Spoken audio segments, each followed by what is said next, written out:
Elvira is really just a goth Dolly Parton. Change my mind.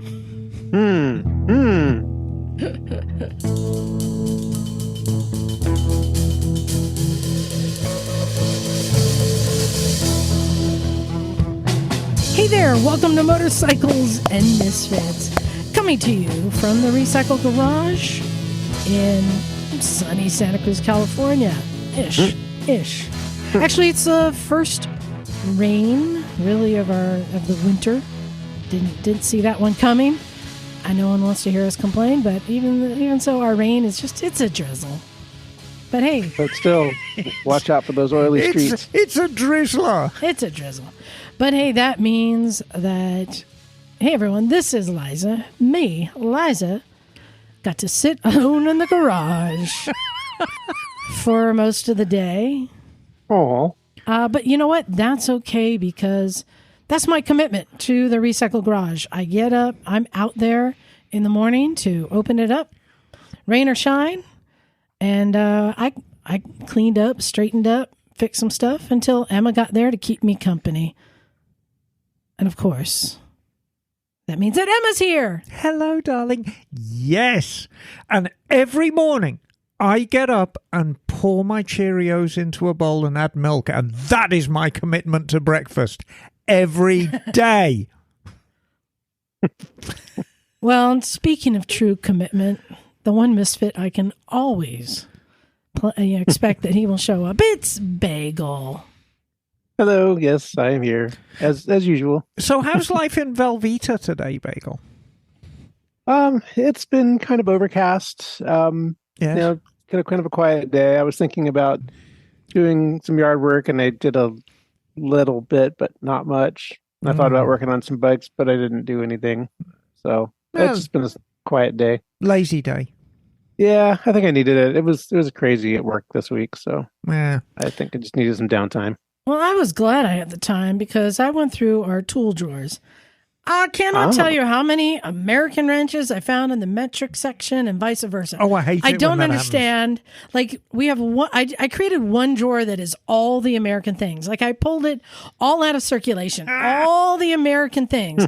Allen wrenches, open wrenches, sockets. They're all in one drawer.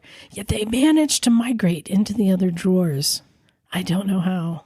Well, you should put some like American flag stickers on that drawer so everybody knows that's where they go.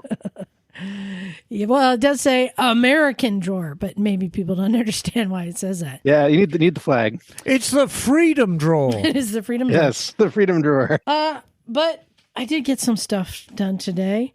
And we do have an interesting guest joining us in a little bit to answer a lot of my questions. But today is a day that I'm seeking advice and answers to other questions. So this first one, Emma doesn't know about this, but Emma, I have a piece of paper in my hand. Yes, and on it are the names of your enemies. I'm seeking advice about this. Okay. Yeah, and interesting, a lot of things I'm seeking advice about on this show all have legal ramifications, I will say. Guidance, darling. Yeah. Yeah. So, when we were over in England having a great time. Yes, what happened? Well, I got a letter in the mail from the Metropolitan Police. What did you do? Oh, dear. I got a speeding ticket. There are cameras all over that country. Yes, there are. And I was aware of it because our GPS would tell you when a camera was coming up. And I thought, in general, people in England don't drive like assholes. Like, it was pretty pleasant and easy to drive, and people follow. I didn't feel a need to speed. Like, I went with the flow usually. Oh, God. But I did get a ticket, and this was in London for doing 28 and a 20. Oh, that's quite chunky. And I'm like, why is there even a 20? I don't know. Maybe we were passing a church on a Sunday or a school on a Monday. I don't remember. Maybe we were passing something that had like a special, because 20 is pretty low, right? If you're passing a church, Episcopalians don't move very quickly. So I think that's good reason to lower the speed limit to 20. So what do they want from you? So there was just a picture of the license plate and the back of me and the bike. So the first letter I got said, we need you to acknowledge that this is you and provide us with your personal information, including your driver's license number. Yes. I did that. I said, yes, this is me. This is all my information, because I did not want to leave the rental company on the hook. No, of course. They would have been on the hook if I said, no, it wasn't me, right? So I said, yes, it's me. So I got the following letter. This is a letter from... This is the follow-up. Metropolitan Police, Ms. Liza Miller, Yep. blah, blah, blah. Invitation letter, an alternative to penalty points or prosecution. You were identified as being the driver of a motor vehicle registration, blah, and of alleged offence. Okay, and the education's National Speed Awareness course. Oh, you've got to do this. So I've been told I need to take this course, or I can incur points on my license and penalty fees. So my question is, what can they do to me? What can they do to me? See, Bagel's got a look on his face like, well, if you want to go back to England again... But they're not going to keep my driver's license in the system over there. They might. They will probably suspend your driving privileges, and if you come back, you'll find that if you get any sort of official... No one ever asked to see my license there at any point. But if they do, then you might get arrested. That's not so good. So I believe the rental company's off the hook because I acknowledge this was me. But this letter saying, I need to take this course. I'm like, but is this an online course or an in-person course? It is an online course. Okay. So why not just because I don't want to, and what can they do to me? Neener. But Liza, this is an opportunity for a cultural experience. I feel so as well. You will get to experience the best in British driver education. No, I think this is an opportunity. I'm with Bagel. Why are you asking our opinion if you made your mind up? You're not going to do anything. I'm not interested in taking that class. No, the question is, can they get me? Yes, and they can. And I'll tell you a couple of things. Bagel's absolutely right that they can basically ban your driving privileges if you find yourself in England. That's going to be a very awkward position because they will keep you driving. The thing is, back in the old days, let's go back. I may have just bought a ticket to England soon. Right. So if we go back 40 years, everything was on little bits of paper and filed, and it's like, oh, God, yeah. Now, with the press of a keyboard button on a computer, all your information is just, it's right there. Right there. I don't think... You think every Swede and Spaniard and American who's received a ticket are in the system? No, but I'll tell you what will happen. I'll tell you exactly what will happen. Is you'll go back to England and everything will be gas and gaiters, and you'll either get pulled over for speeding or, you might just have an encounter with another motorist or something. If I am driving a vehicle and if I get pulled over, you're saying that they may have me in the system. I don't think they will. You are in the system. You are in the system. I guarantee. As of now, you're in the system. Yes, Bagel.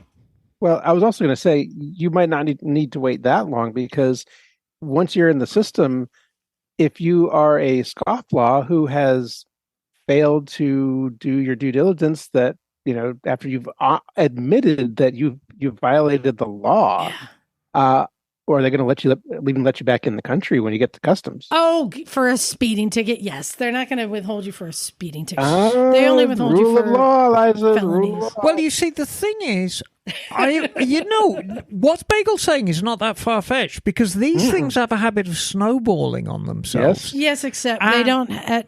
They're two different complete departments. One has my passport. I'm going to tell you a story. No, I'm going to tell you a very, very brief story about a friend of mine who parked his motorcycle very, very badly in Benidorm. English motorcycle. Parked it very, very badly. Got a parking ticket. And, of course, was a scofflaw about it. And back then, me and my friends used to go to southern Spain quite regularly because we all had very, very big bikes and we could make the jaunt quite quickly. And I think 18 months later, we came into Benidorm and we went off and went to the local British pub, and we came out. There's a policeman writing down the details of my mate's bike because he had the same bike. Your bike? Yes. Oh, you better come with me. Threw him in jail. Because what had happened was the parking fine had been unpaid, and it had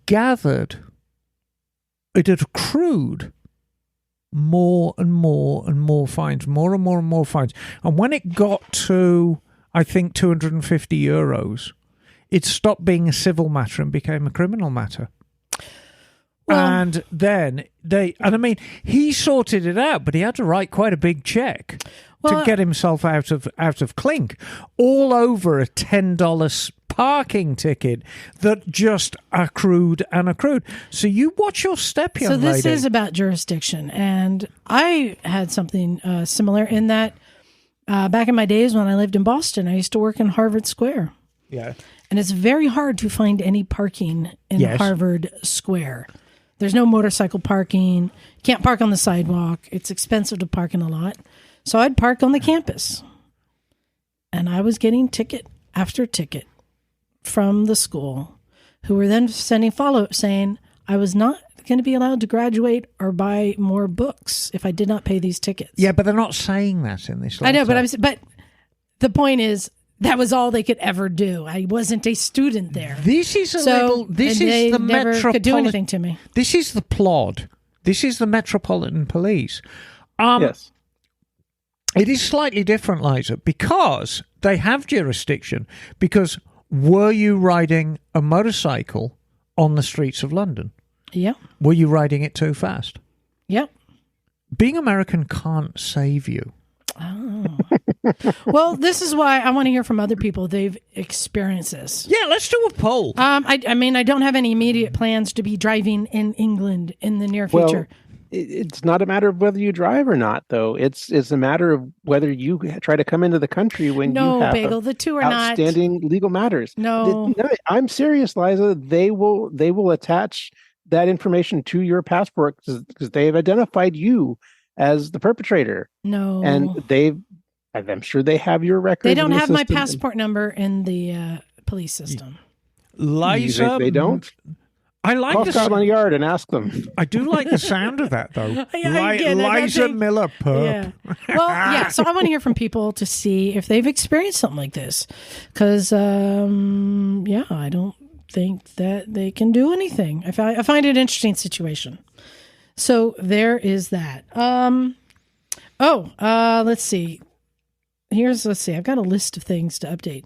So here's another thing. Well, as a follow-up, it was a few weeks ago. It was a few months ago, I think. I was talking about my sidecar from vintage days. Yes. So, just to rehash. Bagel, you saw it.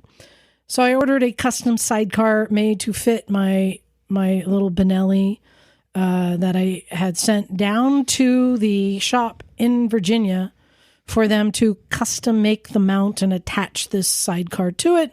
Had it sent back to Cleveland, where Phil from Cleveland Moto, thanks Cleveland Moto guys for storing that. Pronounced it lethal. And then got there and tried it, and we all tried it. Bagel, you tried it, we all tried it, and we all deemed it within a very short period a death trap.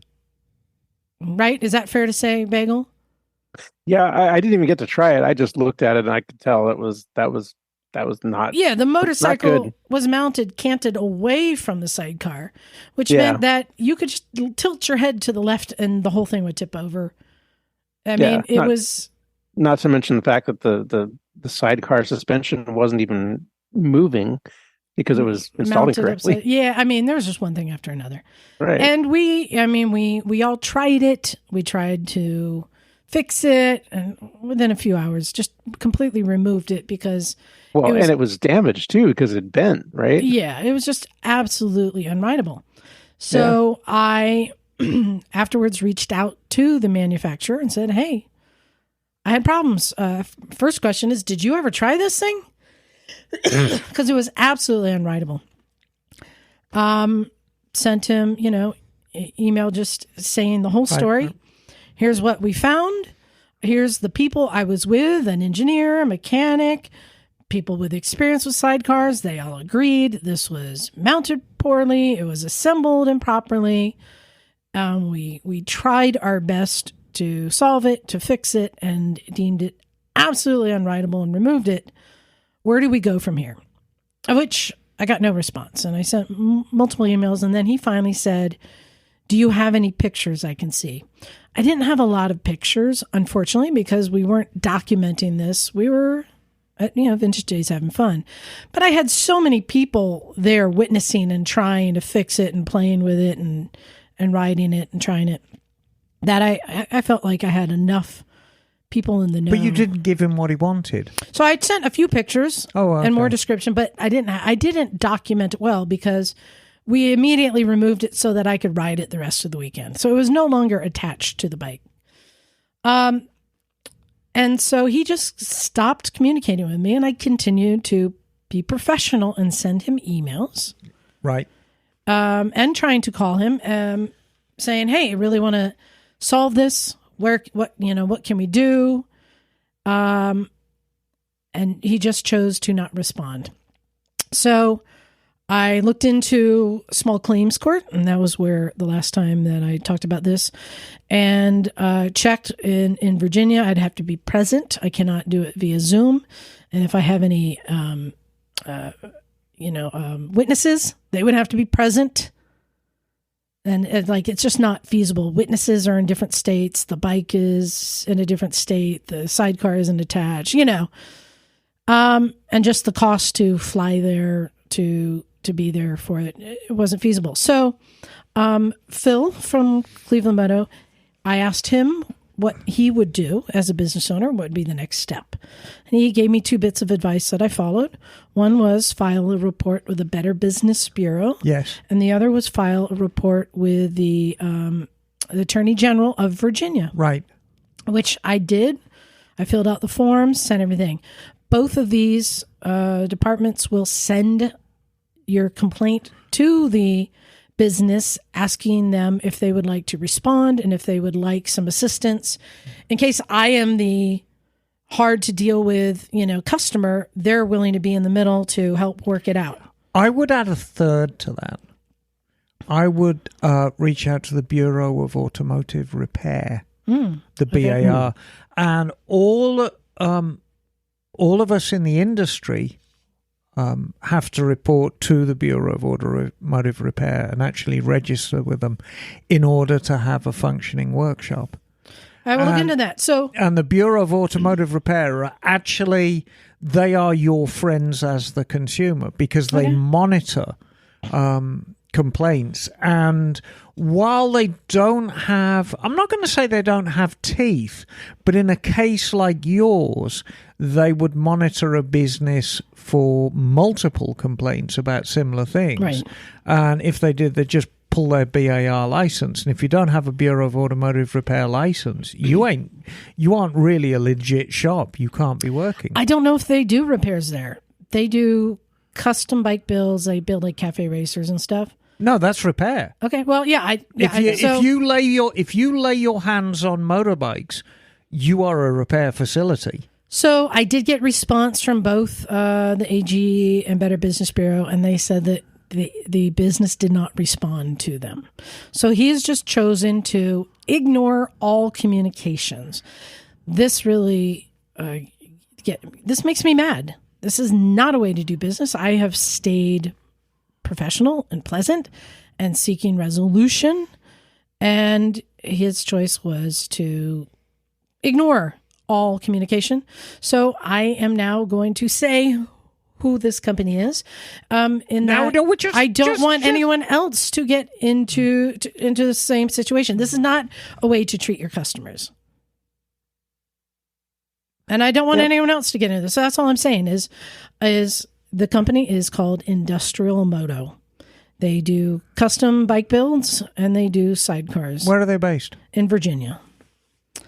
Industrialmoto.com. And it really frustrates me that they would treat a customer this way.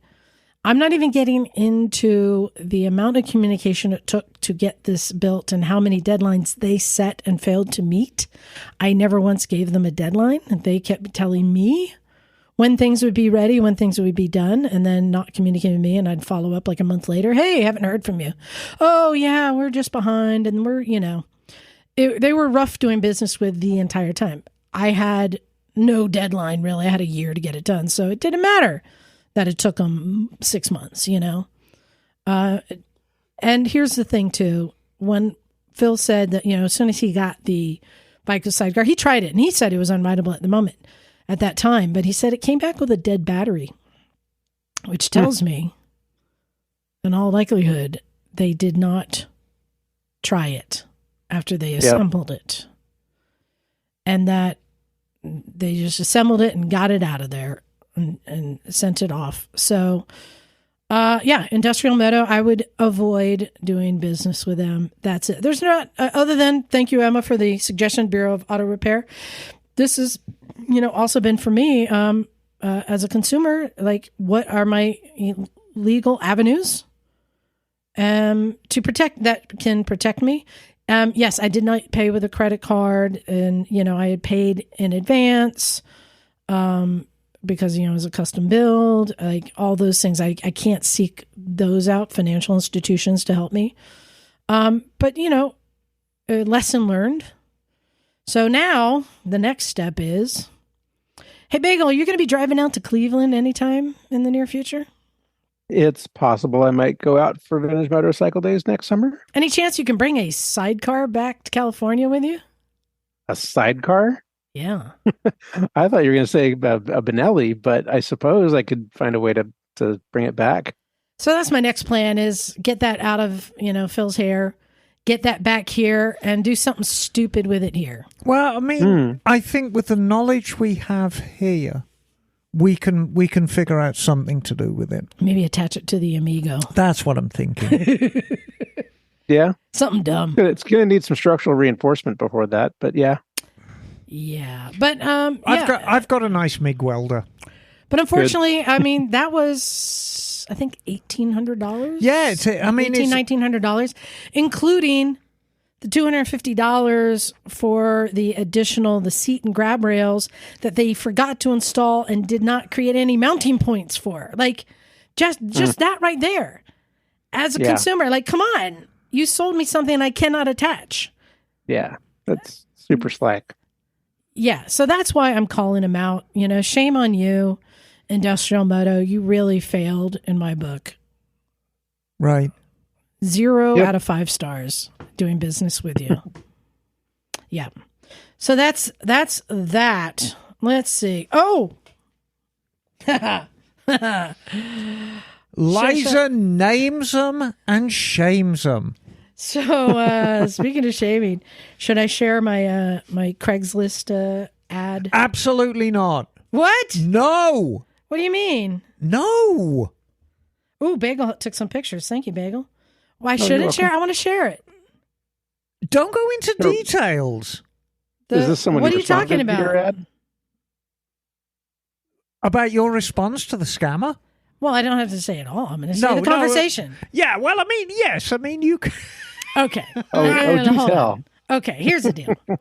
So, Africa Trim for Sale, I had originally just posted it on Facebook Marketplace, And then this week, I posted it also onto Craigslist. There's pros and cons of dealing with either of these.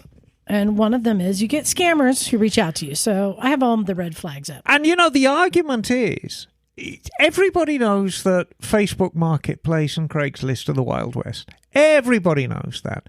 If you post an ad, you're going to get this kind of behavior. So you just suck it up, soldier.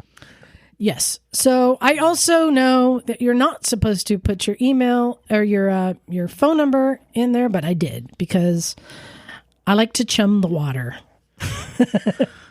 Oh, my. Oh, this gets better, Bagel. So I did get a text, and it said, "Gorgeous Africa Twin, ? Because the title of my ad is Gorgeous Africa Twin. And I didn't respond to it because that was not a question. And then there was a follow-up of another question mark. So I responded, "Hello, I'm here to answer your questions. How can I help you?" All right. I got a response that said, "Is there any additional mechanical work to be done besides general maintenance? What is your exact location?" This was my first flag that went up because on the Craigslist ad, it has my exact location. Downtown Santa Cruz. So it's already listed in the ad. So I'm like, okay. So I responded, "This is a perfect running bike in Santa Cruz. Where are you located?" So the next flag that went up, the phone number they're using has a Atlanta area code. So why is somebody from an Atlanta area code responding to a Santa Cruz ad, right? But sometimes people migrate out here. So he responds, "It sounds great. Let's set up for tomorrow at 4:30 p.m. So this was on a Thursday. He says, "I will request a day off before finishing my shift this evening. Could you please send me the DECH report? I'm in Dunville, California." Here's the next flag. "Please send me the report." So now I know this is the scam. If anyone has encountered this, where you list a bike and they request that you get a report to prove that it is all up and up. Well, hang on. I'm not going to go on to a link. What is it? A D? So, I looked up DECH report isn't a thing. I looked that up. It's not a thing. So I said, "Hey, no need to take time off work. I'm only available on Sundays. Just in case. Just in case. I'm pretty sure this is a scam, but just in case." And he comes back, "Can you provide me with a report? Here's the link. Oh, by the way, what is your name?" "My name is Andrew." So now I'm like, all right, we've got the link. So now I know absolutely for sure it is a scam. So now that I've got the hook in the water, I want to set that hook in. So I say, "Certainly." "How much does it cost? And would you like to set a time on Sunday to see it? We are having a barbecue if you'd like to come for food. Bring a swimsuit if you want to go in the pool. Me and my brothers get pretty competitive playing Marco Polo, so bring your A game. Do you have any food allergies?" Okay. So now he responds, "Yeah, it's $40 only, not even to be honest, but I can only do one thing for you when I will be there, so I will pay you back for the report. Sure, Sunday works. Here's the link again." Okay. So now I'm like, I'm all in, right? I'm all in. So I say, "Sure you can't stay? We need one more to even up sides. We're also going to set up the slip and slide, and I got a whole case of baby oil. Who's ready to party?" "By the way, are you single? I have a sister that just got out of jail and is trying to meet a nice guy. You seem cool and all. Last guy who came to look at the bike got lucky, if you know what I mean. I'm not making any promises or anything, but..." And I said, "Man, can you send me a pic first? I'll show it to my sis and see what she thinks." And he's no longer replying at this point. But you sent him a picture. So I'm not done yet. So then I'm like, he's not replying. I'm like, I'm trying to get that fish back on. I said, hey, just checking in. What should I tell my sister? You in or not? And I'm like, Andrew, why haven't you replied? This is like 2 days later. Why haven't you replied? Is everything okay? I'm worried for you. Please respond. Well, he's gone. He's gone at this point. Yep. So I had to send a follow up, which I'll see if Bagel. So I said, oh no, just checking in. No, said, don't, Bagel. Hold on. I said, if Liza sends you a link, do not open it. No, I'm not going to send the link. I just said, hey, my sister is DTF. What's your ETA? And sent a picture of, well, I'm not even going to say what we Googled, but we Googled just a horrible phrase of words that got a horrible picture of a woman. And sent it to him as just a farewell to Andrew, the scammer. I hope he at least enjoyed. So, I mean, let's approach this from a scientific point of view. What is the end game for these? So you're saying there's no such thing as a DETC report? Or DEC? No, there's no such. I don't know what a DECH, but I've had many of these companies come back to me, and there are a lot of these companies. It's like a fake Carfax for motorcycles. Right. I see. And so basically, the idea being is you pay $40 for nothing. Yeah. And you get this. Well, actually, you give them all your info. No, you give them all your info, and then they charge you thousands of dollars in your credit card. That's what they're doing. That's the end game. So it's not $40; it's a lot of bucks. No. Yes. It's all the bucks. It's all your bucks. Okay, well, very good. Yeah, so watch out for those scams. But hey, I always like to have fun. Yeah, I'm rather disappointed you haven't sold it yet. No, it's a tough market right now, but that's okay. You know, bikes in this range. I mean, when I had my Road King around the same price, that took a long time to sell. Things in this price are hard. Well, I mean, ultimately, it's finding somebody who's got 10 large in their back pocket. You can sell a $500 bike every day, but the higher the price goes, the smaller and smaller the market is for it. So you just got to be patient. I know. Let's get to. I'd like to do a little product review. Emma, you have a product there. So, you know how much I love buying from these Chinese websites, right? Yes. So I hadn't tried Temu yet. So I tried Temu. And I bought a couple things. And one of them was a nice sign for Emma's shop.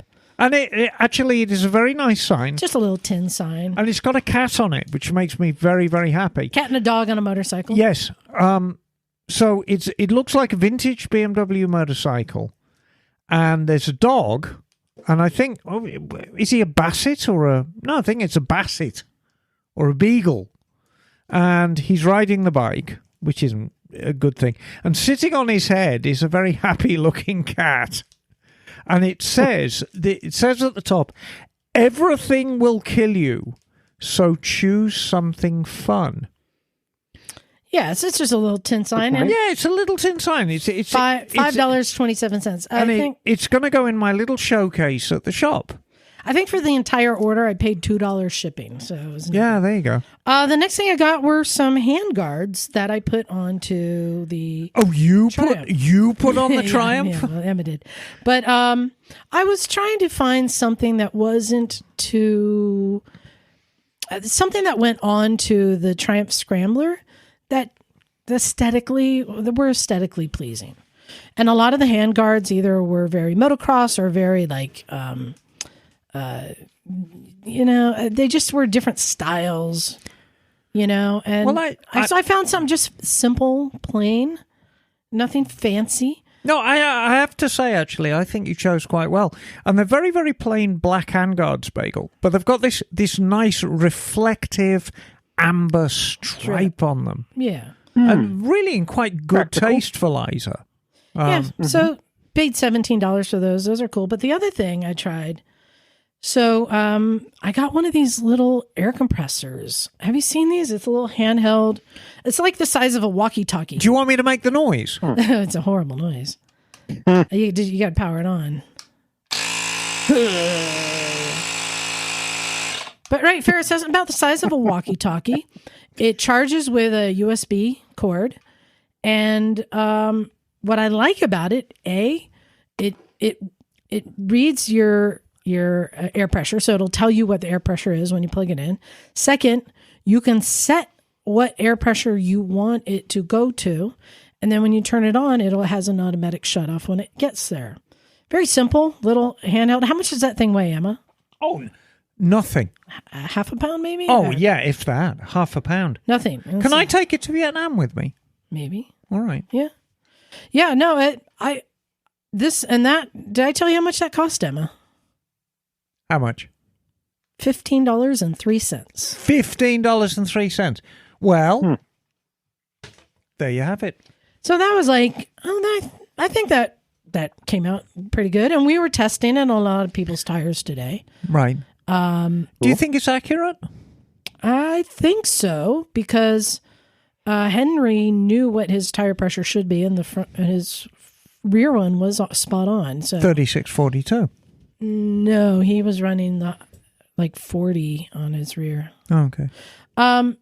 Anyway, just a little product review. It's just a little air compressor. I think this is a good item for motorcyclists to have, and scooters too. Yeah. And I mean, it doesn't weigh that much. It's a little bit bigger. Like Jim bought a real one. I think he paid like $60 for his, and what a great little tool to have.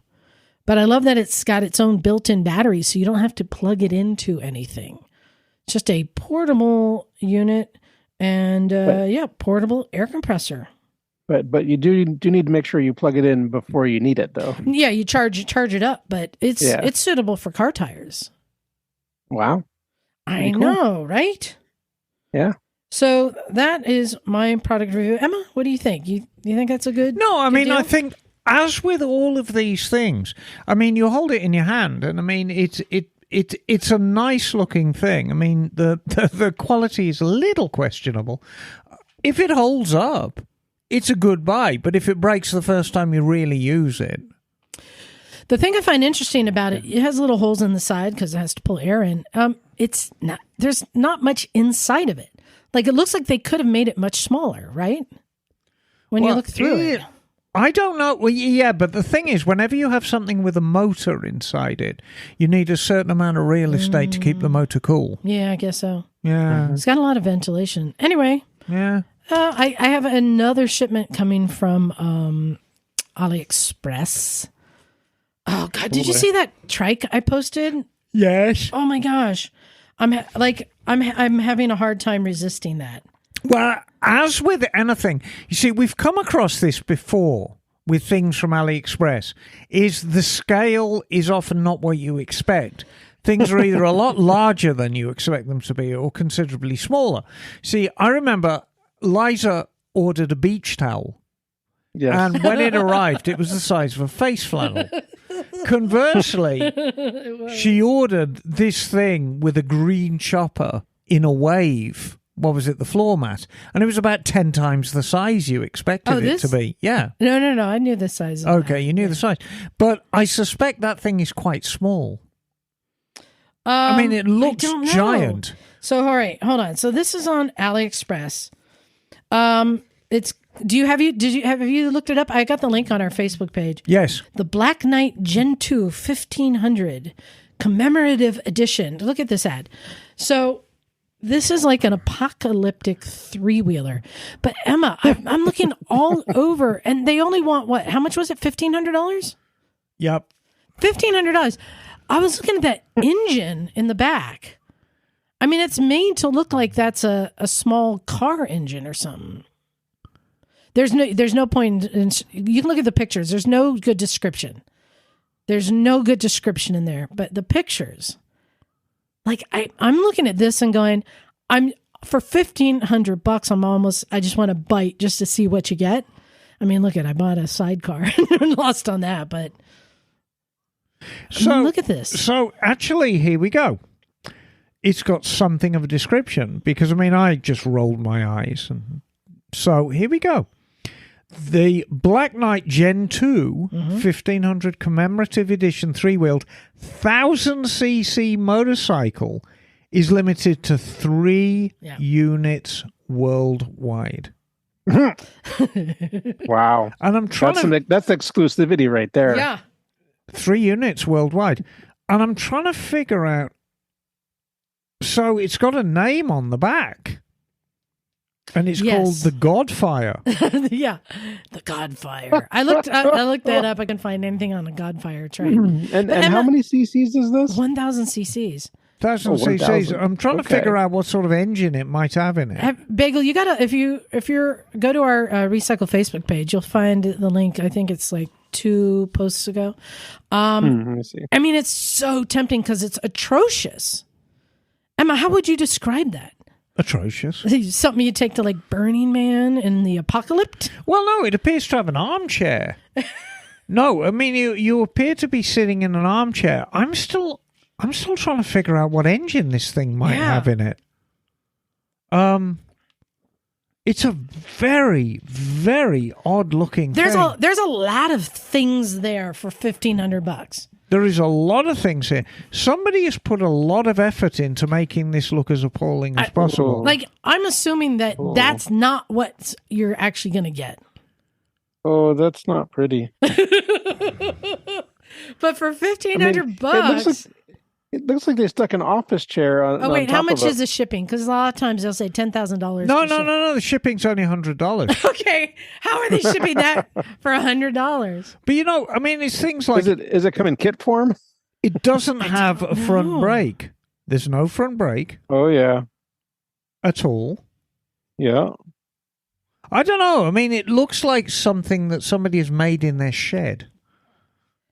I don't know. It's so tempting, isn't it? I mean, those are No. car tires, right? Yes.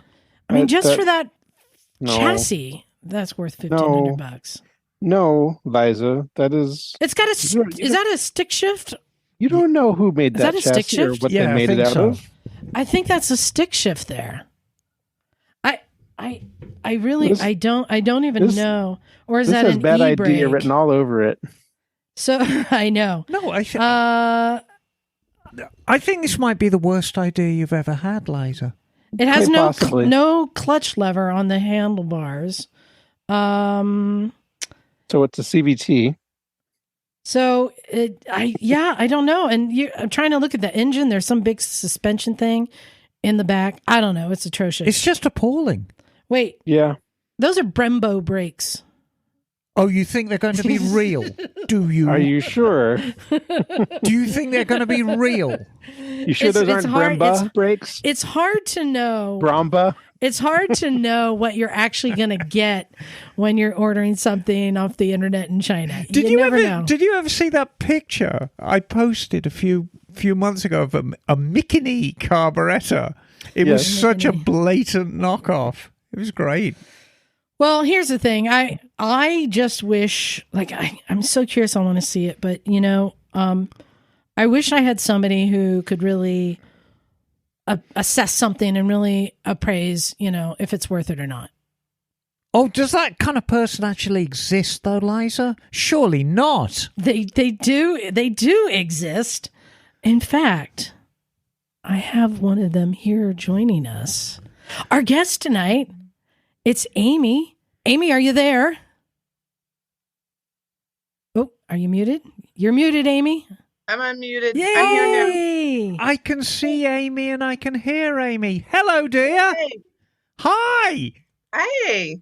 How- Welcome. Hey, Amy. Welcome to the Misfits podcast. Hey, Exactly. you got Emma over there. It's me, Liza, and there's Bagel over there. Thanks for joining us. You are somebody who knows how to appraise things, don't you? I do.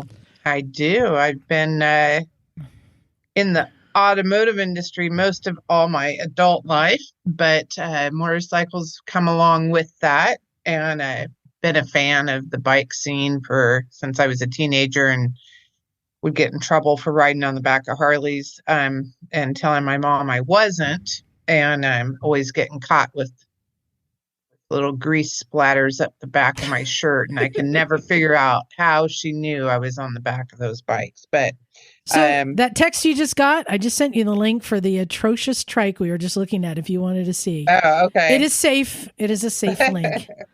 I'm curious what you think of this Chinese-built trike abomination. Let's see. I feel Death Trap would be inappropriate. Asking, $1,700. Well, one gets what one pays for. Do you think that's at least worth that? Oh, she's looking. Oh, for some reason I'm trying to open the app here. Oh, it may want you to use the app. I can send you just a screenshot if that works better. That might be better because it's don't worry about it. I'll just send you a screenshot. So Amy was referred to us by our friend Mike. You know, Mike Moore, good friend of the show. We see him at events and stuff. Oh, yes, that Mike. Because remember, I had questions about my DMV fees, and he said, I know somebody who can answer them. So I gave Amy a call and asked her that question, followed by another question, followed by another question, followed by another question. And I'm like, wait a minute, you just need to come on the show. Because I realized she knew how to answer questions. All right, did you get that? What do you think? I did. I see that gem of a whatever. How bad could it be? Right? Yeah. Wow. I mean, it kind of looks like it's a collaboration of a lot of things going on at once, right? I think a collaboration is a very, very, very good way of describing it.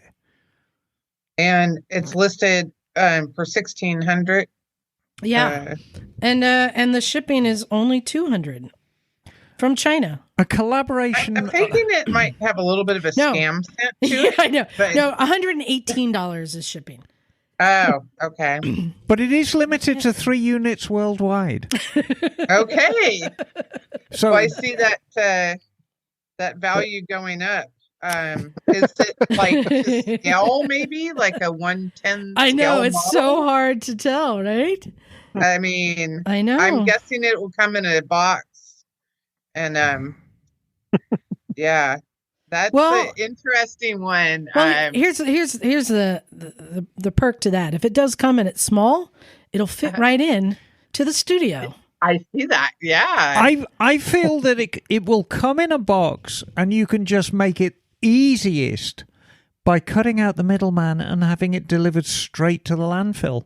Exactly. So delivered in a box straight to the local landfill, and that way you don't get killed. Right. And I will have to say, in my almost 13 years of full-time appraisals on a lot of custom bikes, I have not seen one like this. So ooh, so maybe the problem is they're asking too little. If they had asked like $10,000, then maybe they'd actually get some fish to bite.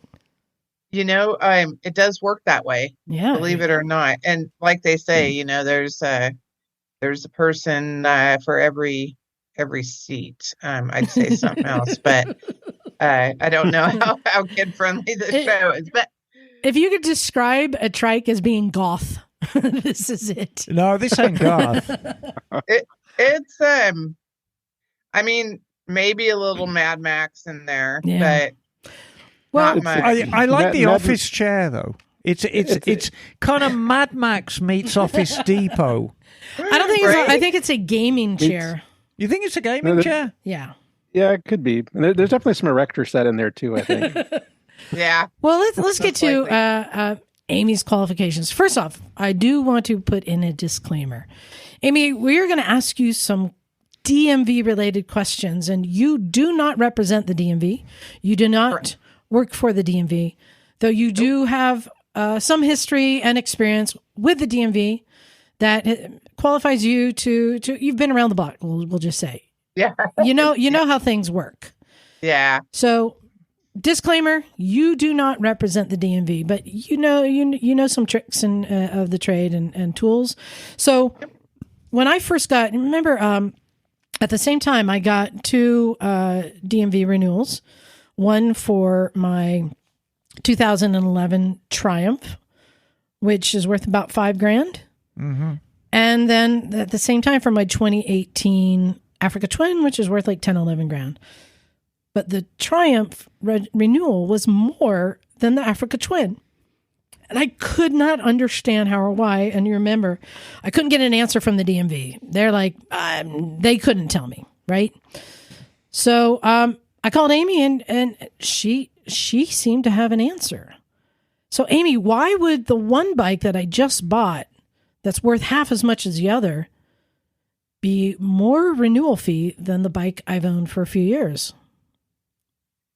So we dug a little deep on this. There was a lot of questions and answers going back and forth. And that's most likely why you didn't get your answer from going into DMV, because they don't want to step out of their box and explain and kind of dig deep on how that comes about. But my answer and my thought is, I had asked how long the years were that she had active registrations on those bikes.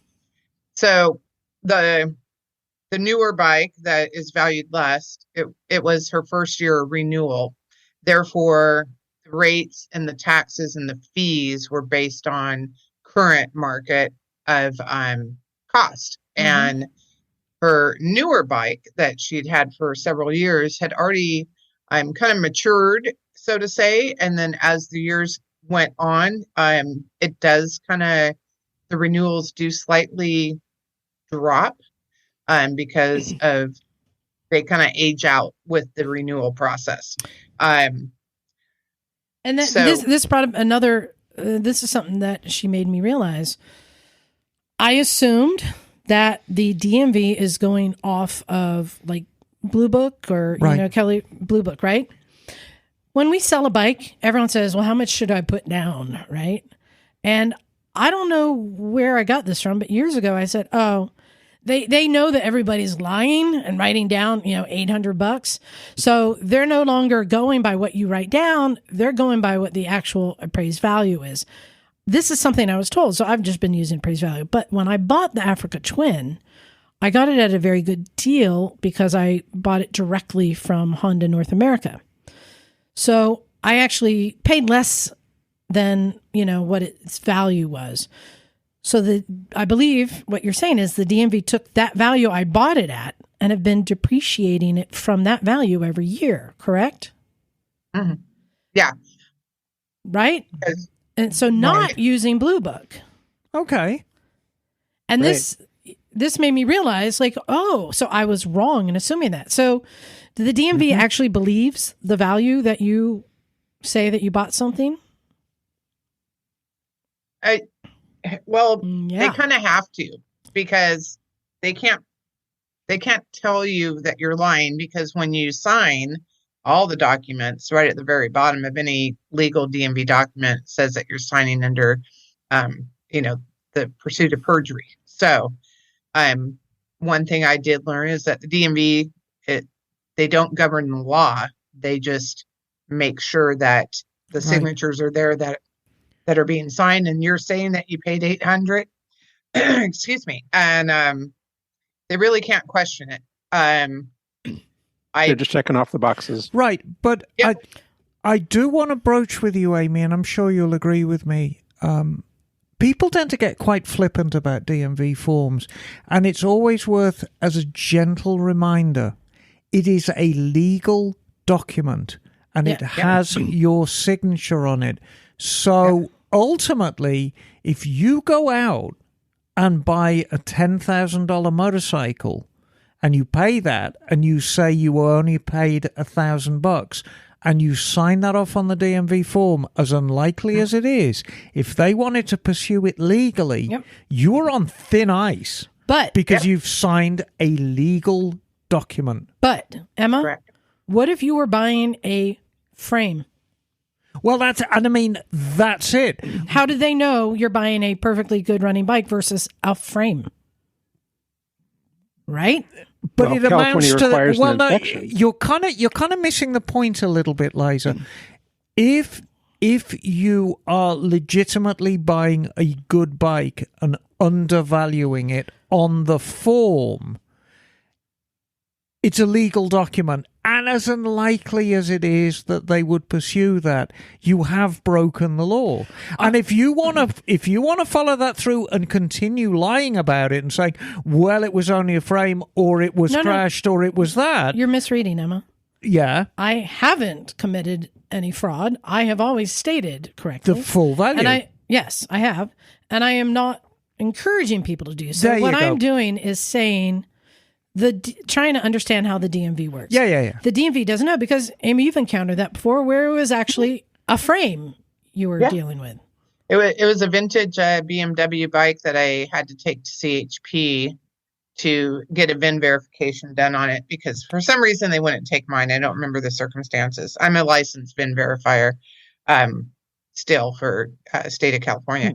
And I took it there on a trailer, and the CHP officer was making these little jabs like, oh, I see it's $1,000 bike. I'd pay $1,000 for it all day long. Ha ha ha. Like, I was, he saw that I'd put down the value of that. And I said, well, if you walk around the other side of the bike, you'll see that the cylinders are out of it, and it's just a rolling, rolling chassis, basically. But the bottom line is, I could have bought it from a friend for $1,000. It doesn't matter. Right. Exactly. Right. I think they do. Would they ever take the time to investigate? Again, it's highly unlikely, but not encouraged to do so, because it is a legal document. You're signing it. And if somebody turns in a release of liability, you go in and you put down that you paid $1,000 for this motorcycle, and they turn in the release of liability and show that they sold it to you for $5,000. That right there, those two will contact each other in paperwork processing. That happened to me once. Oh, there you go. No, I sold a bike. Right. And listed the actual selling price. Person who was registering it called me very pissed off because he had lied and put a different amount and got busted. So how? And I'm like, I put down what? Like, he's like, no, but nobody does that anymore. It's like, I do. I always put what I absolutely his fault. How do we avoid things like this in the future? You sit down at the kitchen table with the buyer and seller. You fill out the release of liability and the back of the pink slip together, and then you go on your merry way with each of your half of the document. That seems fair, right, Amy? Oh, yeah. Yeah. And I'm not a big fan of selling a vehicle or a bike without filling in the back of the title to the person I'm selling it to. And because a lot of times there will be like, oh, just leave it blank. I'll fill it in, because they're going to flip it. They're going to try to resell it without registering it through their name and having to pay tax. So they just kind of want to shuffle it on to the next I've done that buyer. myself. I'm just flipping it. Yeah. Which they can still do even if the title is filled out on the back. They can, but I want to end my involvement in the deal, entirely by putting somebody's name on it when it leaves my hands. And that's just always kind of been my loophole. But Amy, as interesting as this is, we've kind of got onto this DMV tack. Mm-hmm. I want to kind of navigate you to... No, I'm not done with DMV You're not yet. done with DMV? Well, don't make it a DMV show. I'm not done with DMV. All right. No, because we've never been able to have somebody to answer questions. Because there are a lot of gray areas with the DMV. And you can't get a straight answer from them. All right. So Amy was able to answer a lot of my questions. That's what I'm saying. I had so many questions. So you may recall I once had a bike that was donated to me here at the garage. Yes. And I went into a DMV knowing that it had back fees. I walked into a DMV, one very near your house, Emma. And I said, I just got this bike. Full disclosure.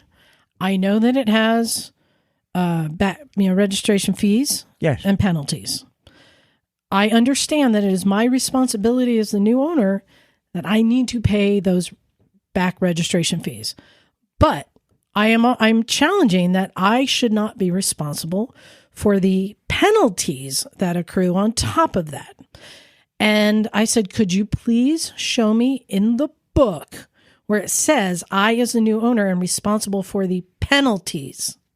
And I said, I'm very sorry. I was told to say this exactly, but I challenged them. And a manager came over and she says, oh, it's in there. I said, I'm sorry, but could you please show me where it is? She goes, I don't have to show you. It is in there. And for this old beat up cruiser, it had like $783 in registration and fees. And I just stood my ground. I'm like, but I need you to show me in writing. And she goes, I don't need to show you. This is how much it is. End of story. Okay. So I walked out of there, drove up to our local DMV up near here, walked in, and this time I said nothing. I just handed over the paperwork and had a dumb smile on my face. Yeah, just got a new bike. I'm so happy. I'm so happy. And the person at the DMV said, oh dear. Oh dear. And I'm like, what's wrong? She goes, oh, it's got a lot of fees and it's got back reg. I mean, that is something that right away I do contest that is unfair, that a new owner is responsible for back registration. Yeah. But I know that you can't get around it. And I went, oh no. Well, I hope it's not that much because I need to get this fixed up and I don't have that much money. And she goes, well, let me see. She goes, oh, it's like $783. I'm like, oh no, that is way too much. I don't have that much money. And she said, well, let me see what I could do. She goes, how about 472? I went, oh, that is so nice of you. Thank you so much. I had no idea. I never would have bought it. This is like, makes it more than what I paid for it. And she goes, hold on. How about $260? I'm like, oh, you can do that? She goes, yeah, it's all right. Yeah, $260, which was all the back reg was. Everything else were penalties and fees. Yeah, because they accrue. Yeah. And that's accrual. What I learned that day is that there is a gray area. Mm-hmm. It's my understanding that it's not in writing. Amy, is it your understanding that penalties and fees are not in writing, that needs to be paid? I have never seen it in writing. I know that there's a flexibility per clerk to, at their discretion, remove at least, they, I believe, are still only going back 2 years in penalties. And I believe they can at least waive the prior year to the last year of registration. But I've never seen it in writing in my experience. I just know that it doesn't hurt to ask. That's kind of been the rule. Well, it hurt me asking, but yeah. And generally, once again, you're dealing with civil servants. They don't have the nicest job in the world. Be nice. Yeah. It helps. So it really Liza, does help. Yeah. But Liza, also, I do want to mention that I believe, if I'm not mistaken, that the California Motor Vehicle Code does require that if someone is selling a vehicle, that they pay any back registration fees before the vehicle is sold. So those fees technically are the responsibility of the seller. Now, the DMV won't register a vehicle if it's got back fees until those are cleared up. But as you said, Amy, they can waive those back fees. And if some of them, all of them, depending on what their discretion is. So, Amy, since this is a common thing, we see this all the time, especially with motorcycles. To many people, this is just a recreational vehicle. And it is very common to see bikes for sale that have unpaid back registration because battery died, sat in the backyard for 3 years. They ignored it, right? And I mean, we see this all the time. Are there any other tips or tricks in this gray area that you have to navigate this? Just temporary non-op. If you know you're not going to be riding it, you can also suspend your liability insurance on it as well, to save some costs monthly during bad winters, or whatever it's down for. But the non-op would be pretty much the only way to to take it off record. If you're a responsible person. But Right. once it's accrued these fees for the person who's buying it, because this is a common thing. Mm-hmm. Is there any way, do you think it's best just to go into the DMV and ask for forgiveness if you're the new owner? Well, yes, but I would make it, whenever I buy a motorcycle, I run the VIN and the plate and make sure, it's good to do. I personally had bought a stolen muscle car years ago because everything checked out great, except for I bought it from the daughter whose mom was out of town. And that was my learning lesson. Always check the person's driver's license to make sure it matches the title. There you go. And follow the paperwork trail. I mean, see what they have. And make sure if it's not currently tagged, you want to really make sure that you're dealing with the person that has a title for you. If they don't have a title and they're selling it to you on a application for duplicate title, that person has to be the last registered owner. And sometimes you don't figure that out until you go to DMV and they're like, well, who's this? Because it's still registered to somebody else and that's not their name. Right. And they won't disclose that information. And just because a vehicle has accumulated a ton of fees, it does not make it necessarily a bad deal.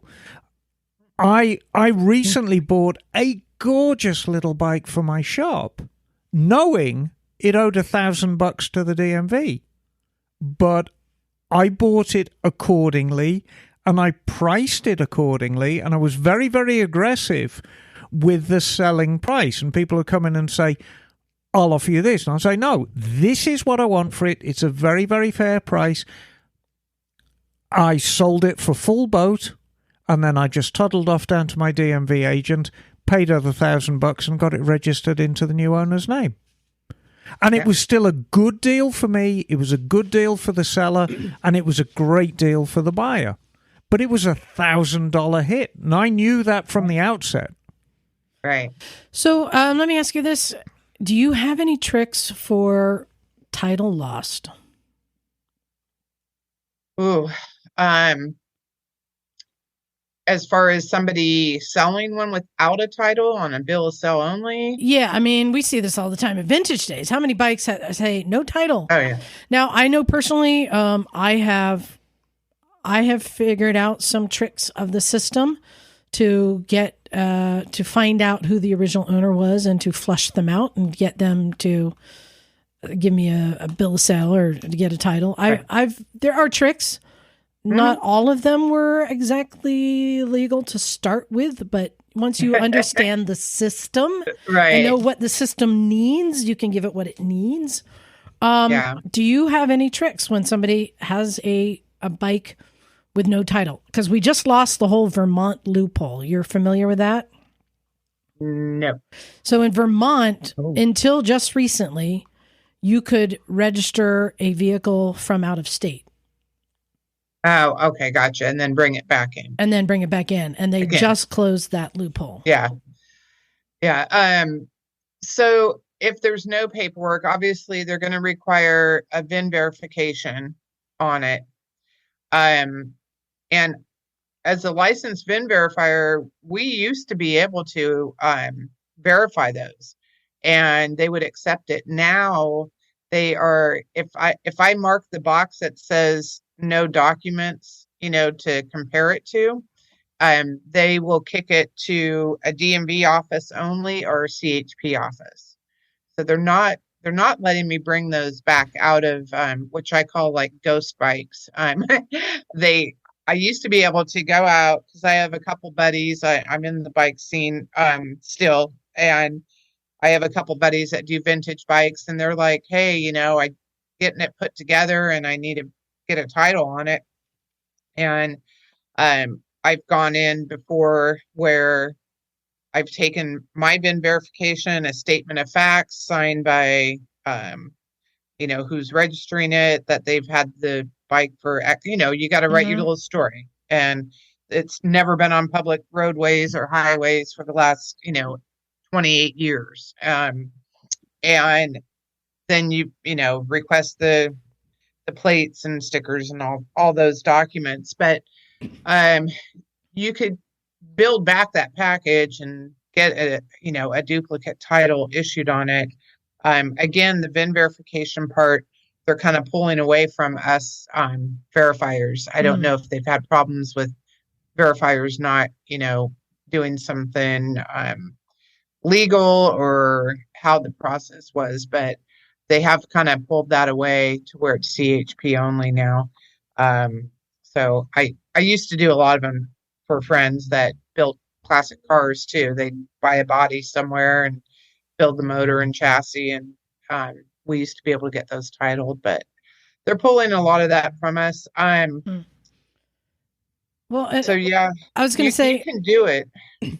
But it's getting harder now, isn't it? And they're not always, it doesn't, just because something has a title doesn't mean it's like stolen or something. So I have a bike that was given to me. It had been sitting on the side of a house for years.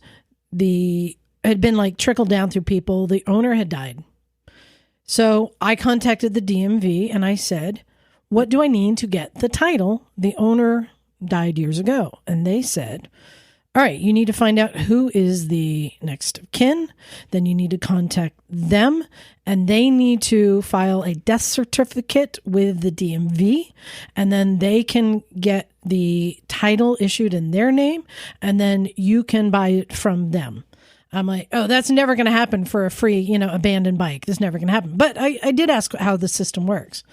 Mm-hmm. But what that told me is they didn't know that the owner was dead because no one had filed a death certificate. So right. So yeah, I'm not going to say how but I got it. I got it. I know. I was going to say those things happen, and you can get them. The other thing that I've had to do in the past, you were kind of touching on it there, is if there's no way to reach out to, I had. I think it was about a 49 Harley that I did for a buddy, and I went in with all the paperwork, and they said, well, it's showing that Iowa still holds a title on it. It had an Iowa title from 1976. It's like, are you kidding me? So, so I actually called the Iowa DMV and said, how do I, and they're like, yeah, we show that there's still a title to somebody's name, but they can't tell me the name, and there's no way we were ever going to go back that far to find out who owned it then. So we did a title bond on it, and that was the only way to get it through.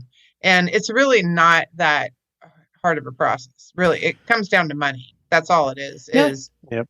DMV wants something collateral that if that person from Iowa shows up on DMV's door saying, why did you register my bike to somebody? They could go, oops, yep, here's the value, and it's bonded, and we can make it whole. Emma, a trick I learned, you could actually do this. Oh, I know. I can lien sale them. So this exactly. Yeah. I had another bike that was donated to me. Right. No paperwork. And I went to the DMV and said, can you tell me who the legal owner is so I can contact them and get the paperwork? We cannot tell you that.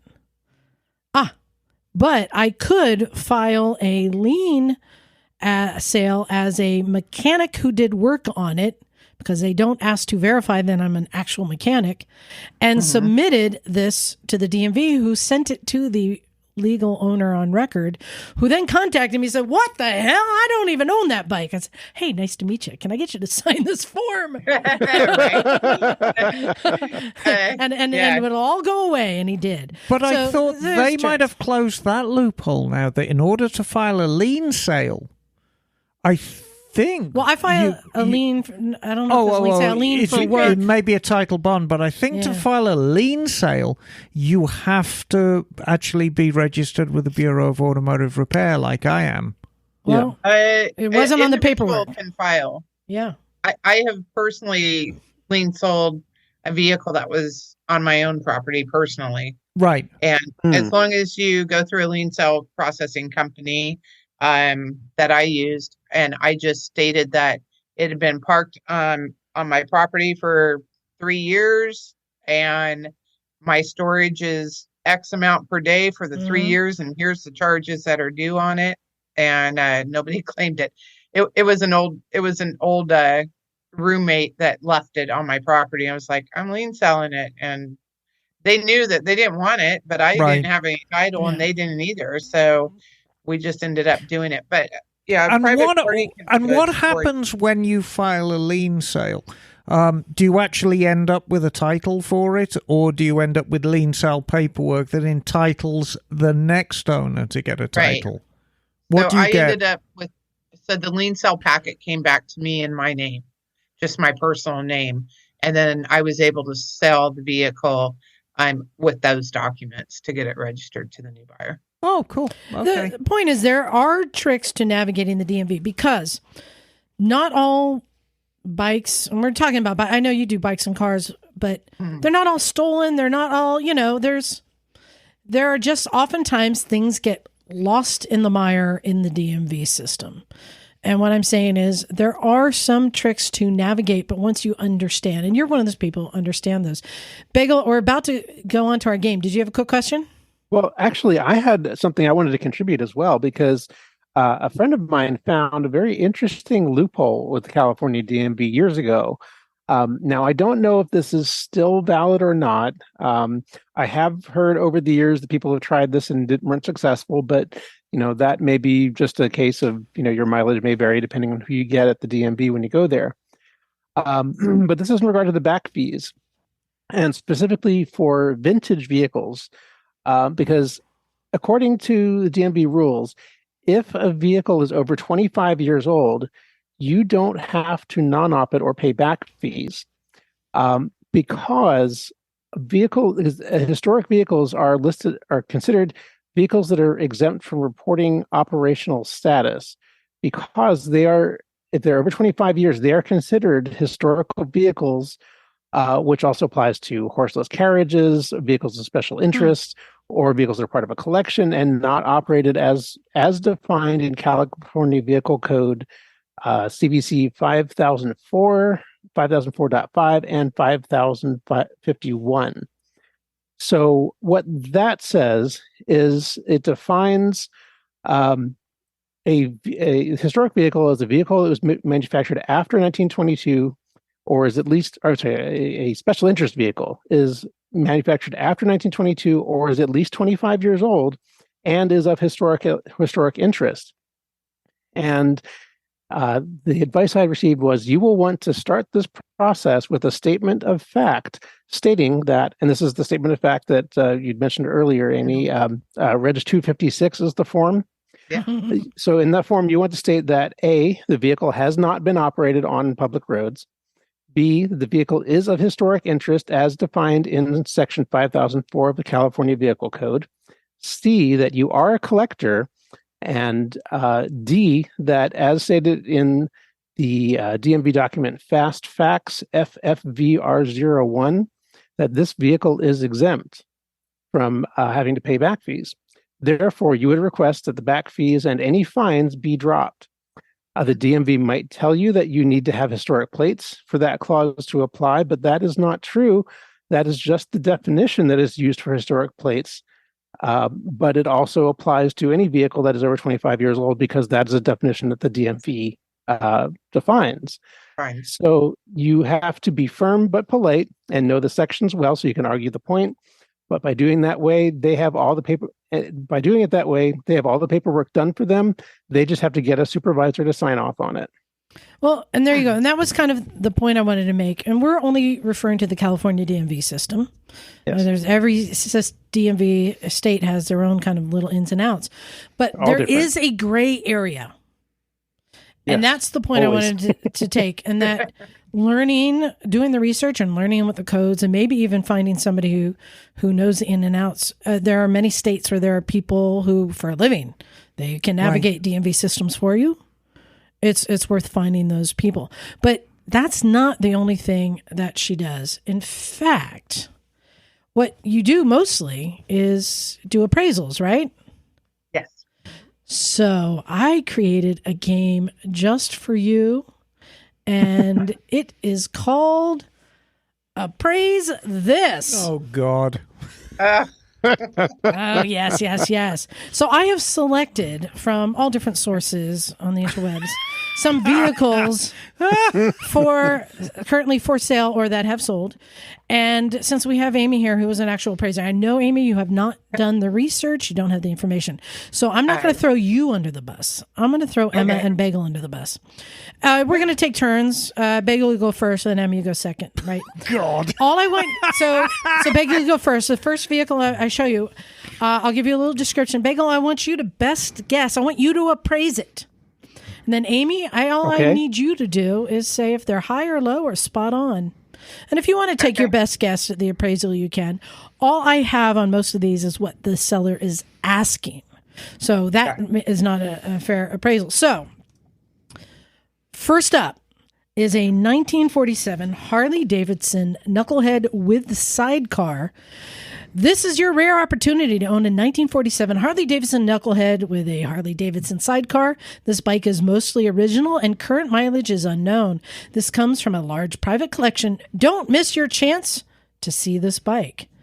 And it looks beautiful. Emma, wouldn't you say it's beautiful? Oh, yeah. Now, I'm not sure whether those are original colors, but it's blue and green, the same colors as my childhood bedroom. There's a lot of chrome on that, probably far more than it left the factory with, but pretty been nonetheless. restored? Yes, I would say.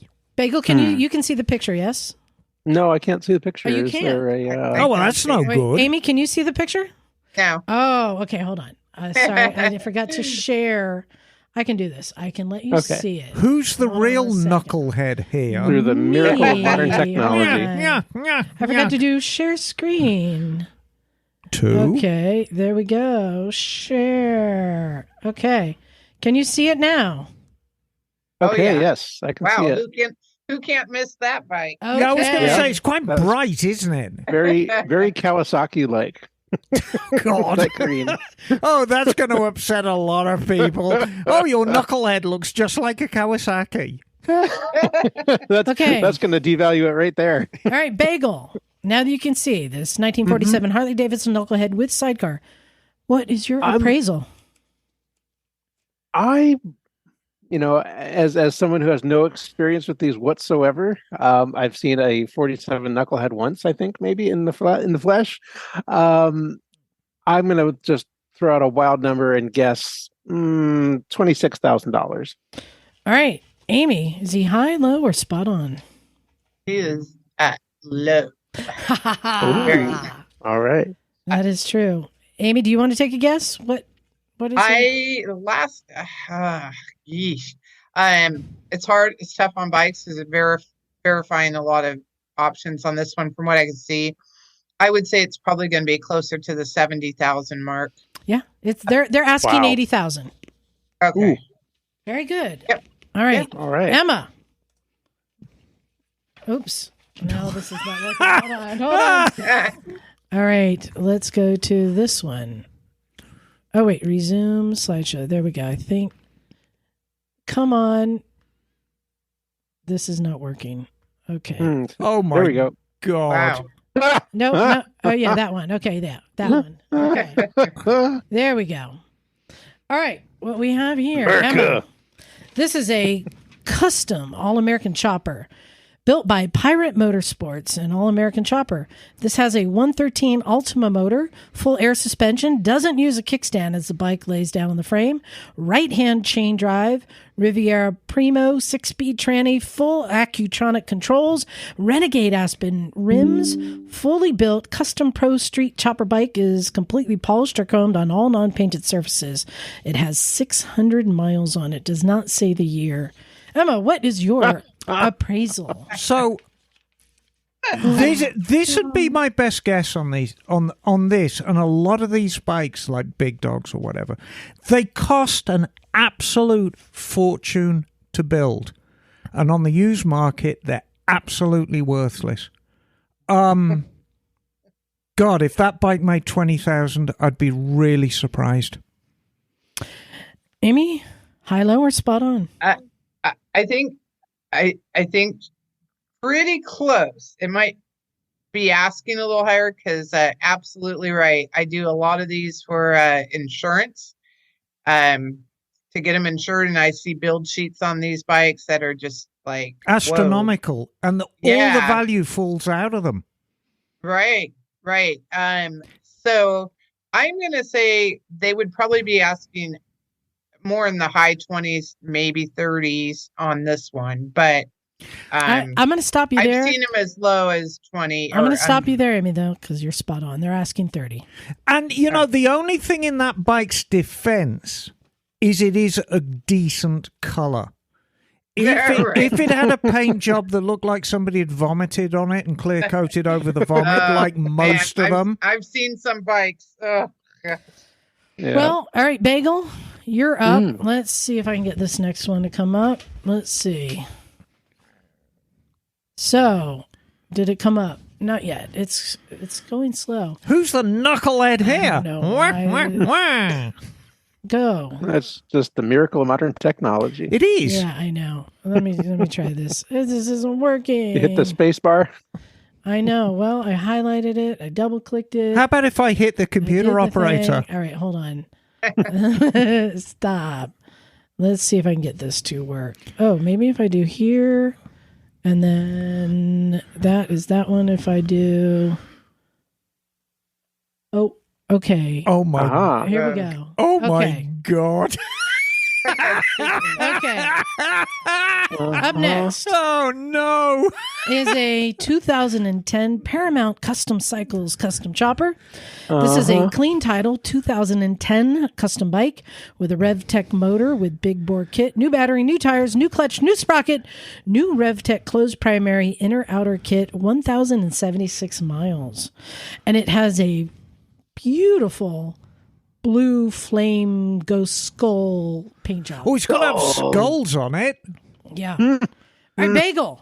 That adds value right there. No, the skulls are worth every penny. All right. I think the final insult is a hummus. All right, I just got a comment. They had to replace the clutch, and it's got 1,000 miles on it. That says everything, doesn't it? Yes. All right. So, Bagel, what's your appraisal? So it's an unrideable bike. You're telling me.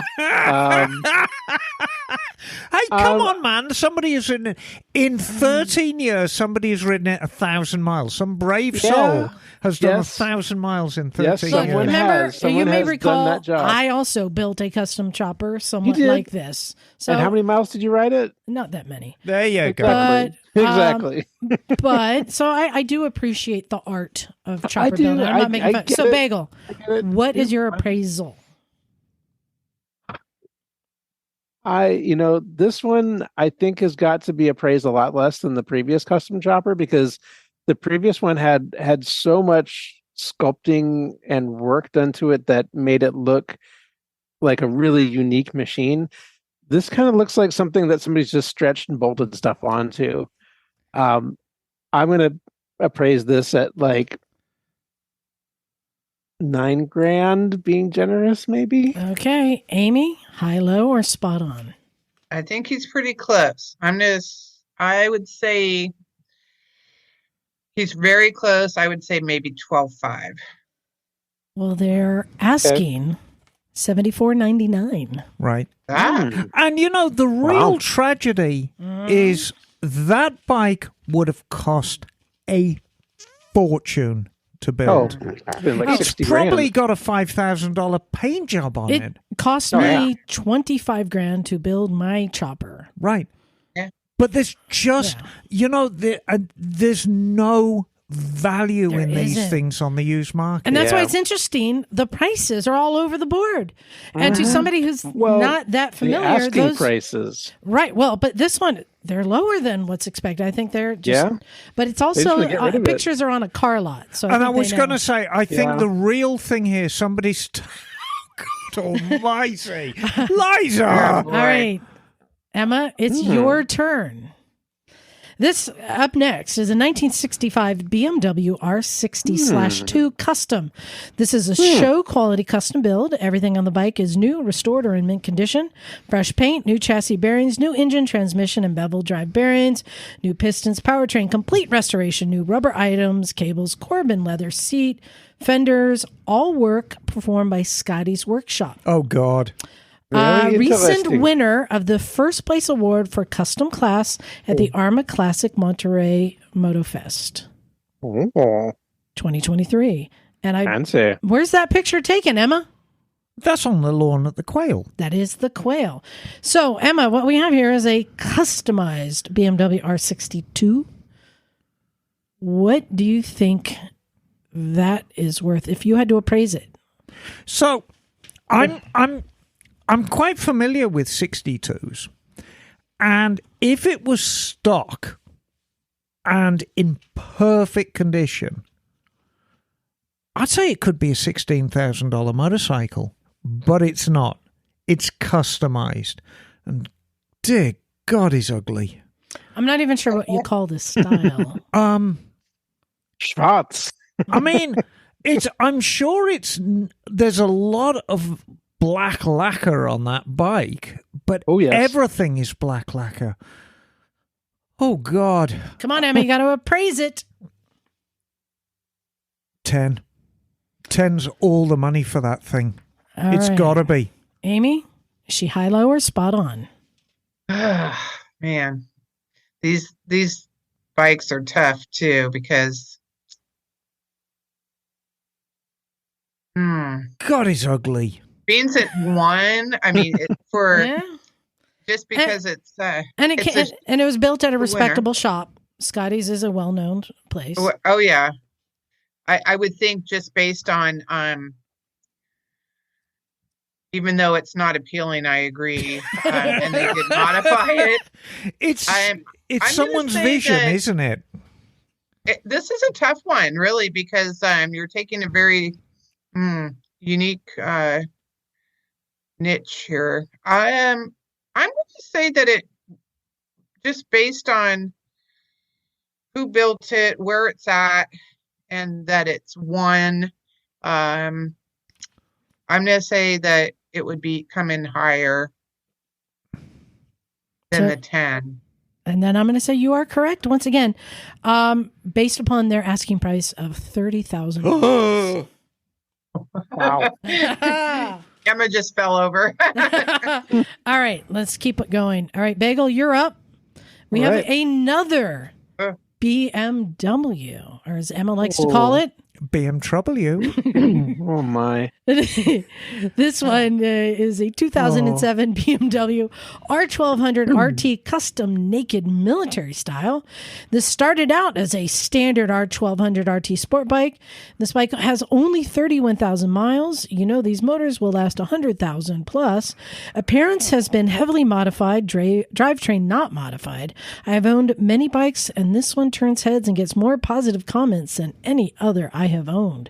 So basically, they took all the bodywork off of an RT and put on 3 Pelican cases and some Jeep headlights. I think. Do you think when they took the bodywork off, they stamped on it? I think they probably took it out into the parking lot and stamped on it angrily.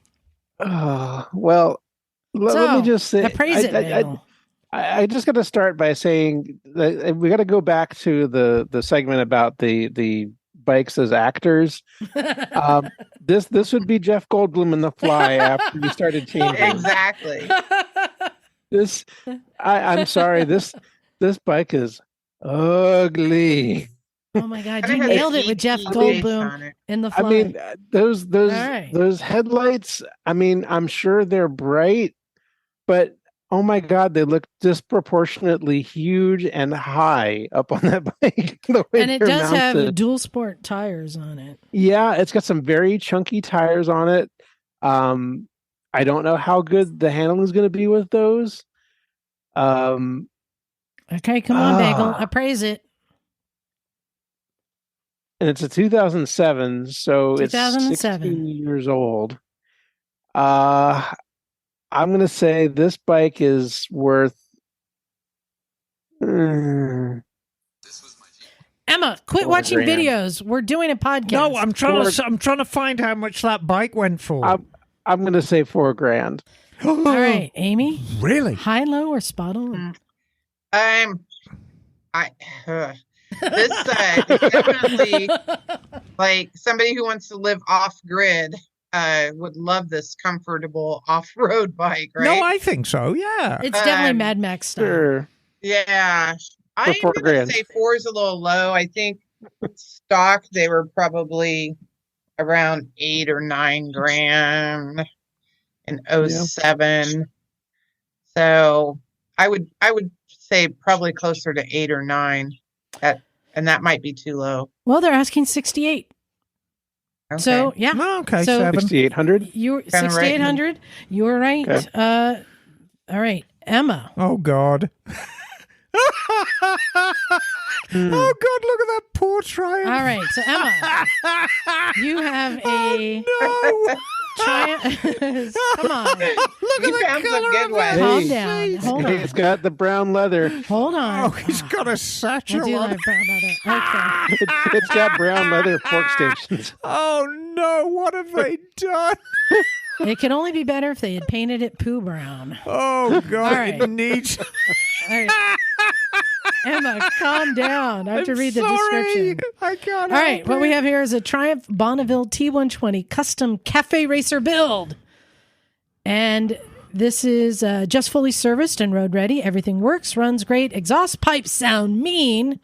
Clean California title in hand. I bet they do. Open to trade for other motorcycles. bet It's he is. got, I don't know this company, BAAK. Bach? The bark. Dual exhaust, Bach Brock. leather fork boots, leather seat, Bach Camembert air filters, Bach airbox delete kit, Bach leather saddle bags, Bach leather pegs and grips, goes on and on and on. He wants 9 grand. So He wants 9 what? grand. But what do you appraise this at? He wants 9 grand. But wait, Emma, it also has a Thruxton 1200 swing arm. He wants 9 grand. But what do you appraise this? Now, come 9 on, grand. it looks nice.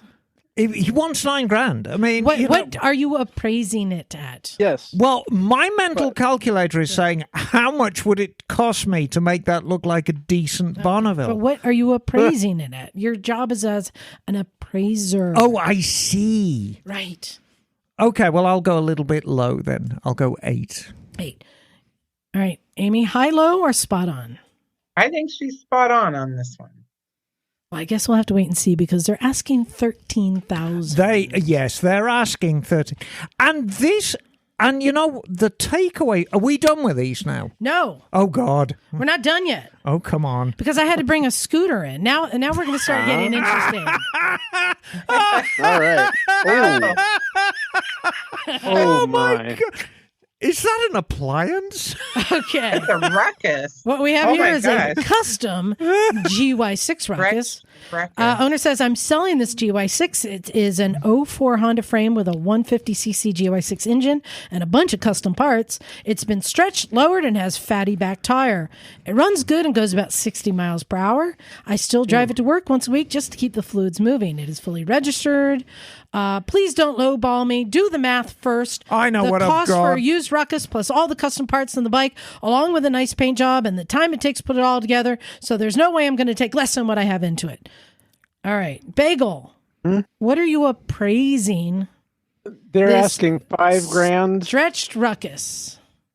They're asking 5 grand. It's probably worth 2,500. So you're appraising it at 2,500.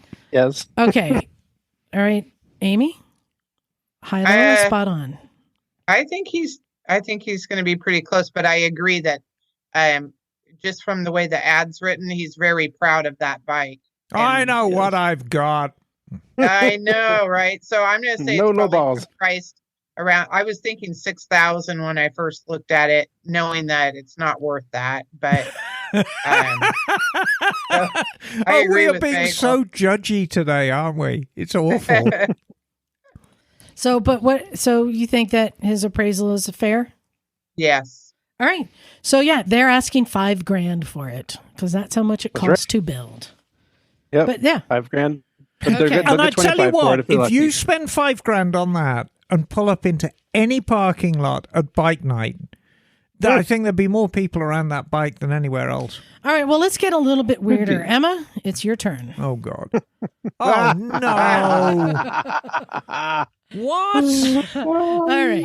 Oh my god. What we have here is a 1981 AJS special construction Oh, the trike. headlight.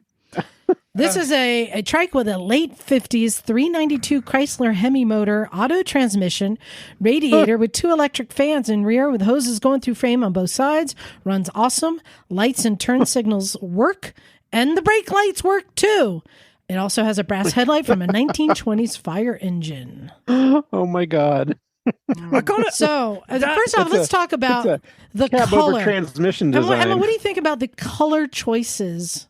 Oh, yellow and red. This is a bright yellow trike, and it has that same gaming seat that the one I want to buy for 1,600 has. No, I think But it's got a Hemi. McDonald's trike. and that's I tell you what, and that's the odd thing, because I think that 392 is quite a valuable engine. Yeah. And I've that might seen be the whole value of the machine. I've seen these kind of trike builds. A lot of times they'll use like a VW rear rear axle and I'm gonna say 20 based on the fact that it's got a 392. Ooh. And I think you could probably pull it, you could pull the motor, throw away the rest of it, and get at least that out of the engine. There's no body work. It's basically a giant wheelbarrow with a gamer seat mounted right behind a Hemi motor and a motorcycle wheel. No, those early Hemis are actually worth, and because someone's going to buy that engine. And then they're going to put it in an old Coronet or something. All right, so you're saying 20 grand? 20. All right. 20 based Amy? on the engine. High, low, or spot on? I think she's spot on and exactly correct with pulling that Hemi, because that's where the money's at. Well, you may want to get this because they're only asking $15,500. Yeah, I mean, yeah, but you know what? Actually, because you'd probably have to pay $4,000 to have somebody haul away the remainder of it. But yeah, Right. And where is it located? the value It's in there, Tucson, Arizona. yeah, the value there is definitely in the engine by far. And the headlight too, probably. The fire engine. All right. Well, Amy, you poor thing. You didn't know what you were getting into, and you agreed to come on here because we're just going to get a little bit weirder. Oh God. Bagel. Oh, I know what Ooh. that is. Yes. Got your interest? Yes. What we have here, but hold on because I have to read the description. Bagel, just looking at the picture, does it look like something's a little different from what you're used Yes, to? it looks like it has been modified. Right. So, Like it's been widened in the front or something. so what we have here is a 2000 Corbin Sparrow. Amy, are you familiar with these bike things? I'm going to say I have not seen one of these. Okay. Well, we are all very familiar because we know Mike Corbin, and I've actually driven his own personal Sparrow around the Corbin factory. But this one is different. It says, I see a pipe. only one ever made like this. Originally was an electric vehicle. Because we know the Corbins, the Sparrows, are the electric vehicles. But this one has a Kubota 3-cylinder diesel engine with a hydro pump drive transmission. Oh, my God. New tires and battery, runs and drives great. It's registered as a motorcycle. It only has 600 original miles. Speed is 40 miles per hour now, but you can make it go 70 miles per hour. Very, very. I don't know. It just says very, very. And then it says also very, very. comes with its original electric engine. So they took the Corbin Sparrow and they turned it in like a transformer because the body parts are all kind of gapped out, spaced apart. Like it looks like it's going to And it looks like they slapped a gas tank on the left-hand side of the vehicle, like outside of the window. Oh, yeah, you're right. You're right. Because there's no room for a gas tank inside an electric vehicle. So, I mean, it was an electric vehicle. Now it is a diesel 3-cylinder. Yeah. So Bagel. That needs work I like the fact that somebody painted it the color of pudding. I like the fact it's pudding color. That's probably the factory color. You think pudding? Well, Mike's is the same yellow. Paint my Sparrow pudding, please. So, Bagel, what are you going to appraise this at? Oh God, this is a unicorn. I don't, I don't know if they really did it any favors by installing a diesel in it, especially if it only does 40 miles an hour. Yeah. Well. Oh, that's kind of sad. I mean, if it can be made to go faster, that'd be great, but I don't know what's involved in making it get there. So as it is, this seems to me like it's a, partially finished project. Come on, Bagel, I need a number. What do you appraise I would it? value this. I'm going to be generous. I'm going to value it at $3,000. So this is hard, right? Amy, this is what your job is, right? This is hard. Yeah. So what do you think? High, low, or spot tough. on? But it does say that it has the ability to be put back to the EV mode. Well, but it then has you need the original batteries, motor, but it doesn't have the batteries, and that's the biggest batteries expense. are the expense. So yeah. Mm-hmm. I think we're missing the obvious. If you look in that back window, there's a boombox or something. I think that's a wet bar. Maybe. I think that is a wet bar with pint glasses. So there's probably a cooler, a beer cooler back there. There's the value. All right. I'm going to say it would still be higher, just because there's between the EV and the diesel enthusiasts, it could spark a little oddity in that. So I'm going to say it would be over 3,000. All right. Putting a number on it, I don't know. I'm going to say you're right because they're asking $7,800. Oh God, that is all the money. All right, we have time for one more. Wow. All right, Emma, I got this. This one is you, but this one is a little bit special. All right. Because it's not just a motorcycle. Oh. I see. Yes. So what we have here. Oh, no. Oh, right. 100 plus. So what we have here is something very special. This is a Steve McQueen 1952 Chevy 3800 pickup with camper and a Husqvarna CR250. Now, full disclosure, this fully restored pickup truck and camper was owned by Steve McQueen. Yes. The bike was not, but this is a Husky like he would have had at that time that was restored and is thrown in to the mix. And guess what? For this one, I know the actual selling price. This sold on Bring a Trailer. Provenance is everything. It's got to be 120. Got to be. Because everything's about Steve McQueen. Steve McQueen, Von Dutch, Barry's not some, because he's still alive, but any of these iconic figures that their name is on something, the price goes through the roof. I mean, a 52 Chevy 3800 is not a particularly desirable vehicle, but when you attach his name to it, it's everything. All right, so your final appraisal, Emma? 120. All right, Amy, high, low, or spot on? I'm going to say high. I think that I've had famous people's prior cars before, and it's a smaller market. I'm gonna say it's lower, but I am gonna say probably around the 80s. Well, I'm just going to say that you won because you said it was lower. This sold for $99,998, so basically $100,000 for the truck and the motorcycle. Well, that's a good. Well, there you go. That is Appraise This. But it really drives home a point, Amy, that when you're dealing with custom vehicles, God, it is so speculative. I don't envy your job. I do sell motorcycles at my shop, but I have very, very strict rules for motorcycles that I sell, and they have to be mint condition, they have to be low mileage, and they have to be absolutely stock, so I can put a very, very fixed value on them. Custom stuff, especially Harleys, my God, that's speculative. I remember seeing something. The Tuttle's bikes are just worthless now. And those were... I've got models of them right there. They're not worthless.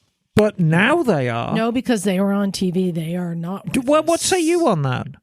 I mean, when was the last time a Tuttle bike went through the market for a reasonable amount of money? Well, there's different Tuttle bikes. Right. There are the bikes that the Orange County Choppers production bikes, and then there were the customs that they made on each show. So are you talking about these customs that they made that were one-offs, Emma? Or are you talking about their production bikes? The production bikes. Oh, well, the production bikes weren't on TV, so yes, that would plummet. I would assume. Would you agree, Amy? Yes. Yeah, we're seeing a decline in a lot of the custom. I've had one-off bikes that were, built through different builders, and it's kind of sad to see the legacy that goes behind them, and then all of a sudden they're just falling out of the market. But Right. I do a lot of the custom bikes for insurance. A lot of insurance disputes after they've been totaled. And that's one thing I will leave with you is make sure that you have them insured for what you got in them, or you're not going to get it. So Can we explore that a little bit? Because, my question to you is, who is the majority of your clients that you value for? Private clients or insurance companies?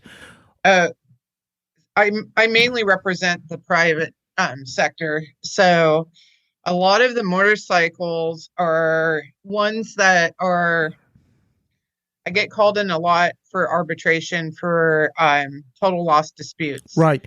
So you walk into a situation that's already gone south. Oh, yes. Yep. Yeah. So they have their bike insured with X insurance company, and it's totaled. The insurance company looks up a 2018 Street Glide or whatever and says, okay, here's your 13,000. And they're like, I got 65,000 in this bike, between custom paint, wheels, everything. This is a great point, because I've always said when you're dealing with an insurance company, and I've always said get a lawyer because they know how to deal with all your fees and medical, but I've never dealt with appraisal. So this is a whole nother factor. Yes. So then I come in and what we do is we appraise it for prior to loss value. So that bike prior to the loss, what its value truly was. And I've had some where I've been able to arbitrate against the insurance company and get $10,000 to $20,000 more for what their offers were. And I do a lot for bikes that are finished being built and they need to get a agreed value policy on it so that they don't have this happen. And then we would work off of the build sheet and do an appraisal for insurance. So covered. Your advice, and I'm sure this is what you're going to say. If you have a custom bike, especially a valuable custom bike, and you want to insure it, just having your motorcycle Geico policy isn't going to cut it. You need an agreed value policy. So if the worst happens, you don't have to do any of this. Right. Yeah. And the insurance company, the market's getting a little tough on writing agreed value. I know motorcycles are tough. There's not a lot of carriers that are doing, you always hear the Geico or Progressive. Those are the mainline ones that people are insuring their bikes with. And, they go off of just, pretty much they take a stock bike and they give you an extra $100 for your aftermarket wheels, or, a few $100s for custom paint when, your front wheel alone is $2,800. Yes. So, yikes. So here's a question for you. So if somebody is looking to buy a vintage, a classic, a custom, a high-end bike, like some of these that we listed here, are you somebody that they can call and to get it appraised before they purchase it? Yes, we do pre-purchase inspections also. Awesome. And get it appraised. We do a lot for financing as well. So people that are financing their bikes that need them appraised. I want to make sure we get a full plug in here. Of all the things, this is your Because chance. We do it all. I do it all. You've devoted quite a bit of your time this Yes. evening to us. So in return, you get to shamelessly plug your company Yes. and get the name out there, because a lot of our listeners do build custom bikes. Yep. Well, So and cars and trucks. Yes. Yeah. cars and trucks. We do What about- classics and customs, European cars as well. Can you do anything. Appraise tanks? No. There you go. There is a limit. So, But we probably could. yeah, as Emma said, I want to thank you for coming on and sharing, but also answering all my questions. So, if somebody wants to use your services, how do they contact you? Yes. So I'm at the company name is Auto Appraisal Network, and we are a nationwide company. So Mhm. there's other appraisers like myself that own franchise territories. And so I cover a pretty wide span in Northern California. And you can find me at autoappraisalnetwork.com, put in your zip code, and it will populate myself or wherever you're at. It should pop somebody up to help you. My direct phone number, I'm happy to give it out for any questions. Okay, now before you give out your phone number, if you drunk text this woman at 2:00 in the morning, I will never forgive you. So don't think about it. Amy, would you prefer instead that I include your email address in our show notes if somebody wants to reach out to you? Sure. There I will you do that. go. My email address, yes. Good idea. I get online inquiries at all hours. 1 in the morning, 3 in the morning. I'm like, okay, somebody wants their classic car appraised, and I guess 3 in the morning is a good time But to you reach know, out. for a great many of us, myself included, who can't afford to buy a house, we have a lot of value and a lot of our lives tied up in our vehicles. Yes. Are Yes. all my vehicles insured properly? I like to think so.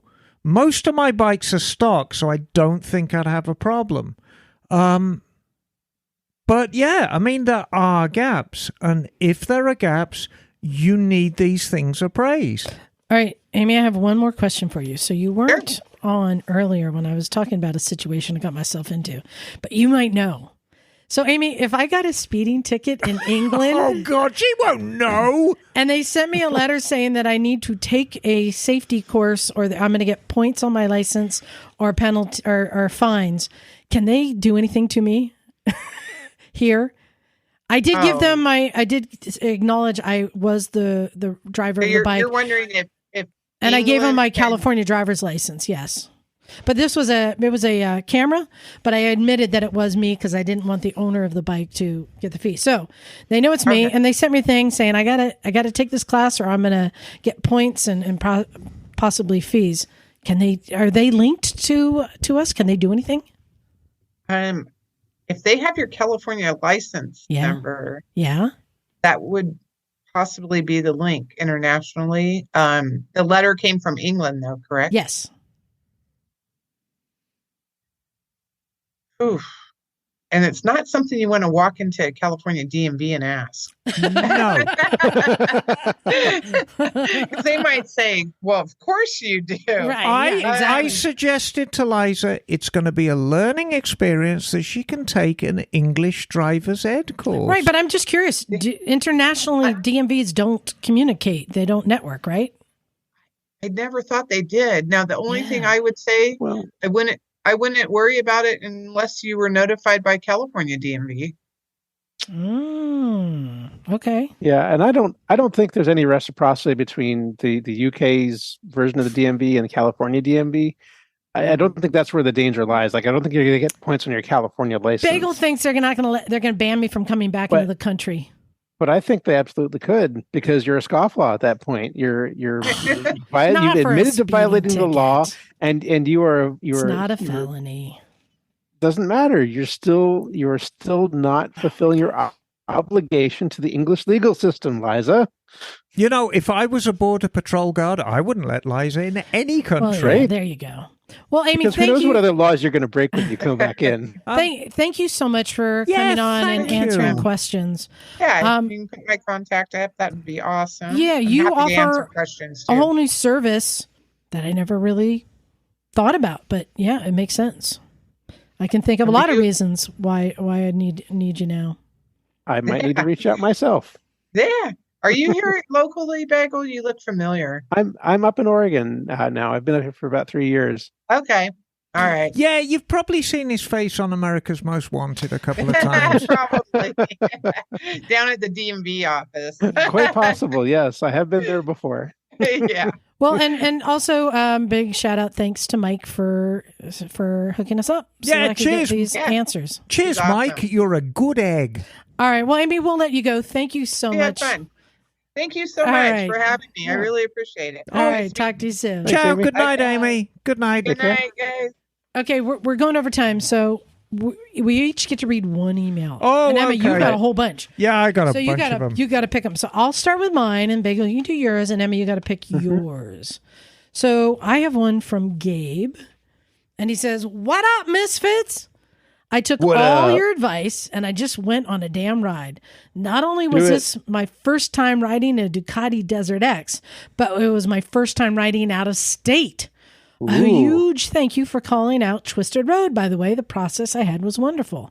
Awesome. Nice. Glad that worked out for you. Anyways, on with the ride.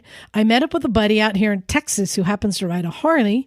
We headed up a wonderfully winding road along a river and ended up in a small town for some authentic Texas barbecue.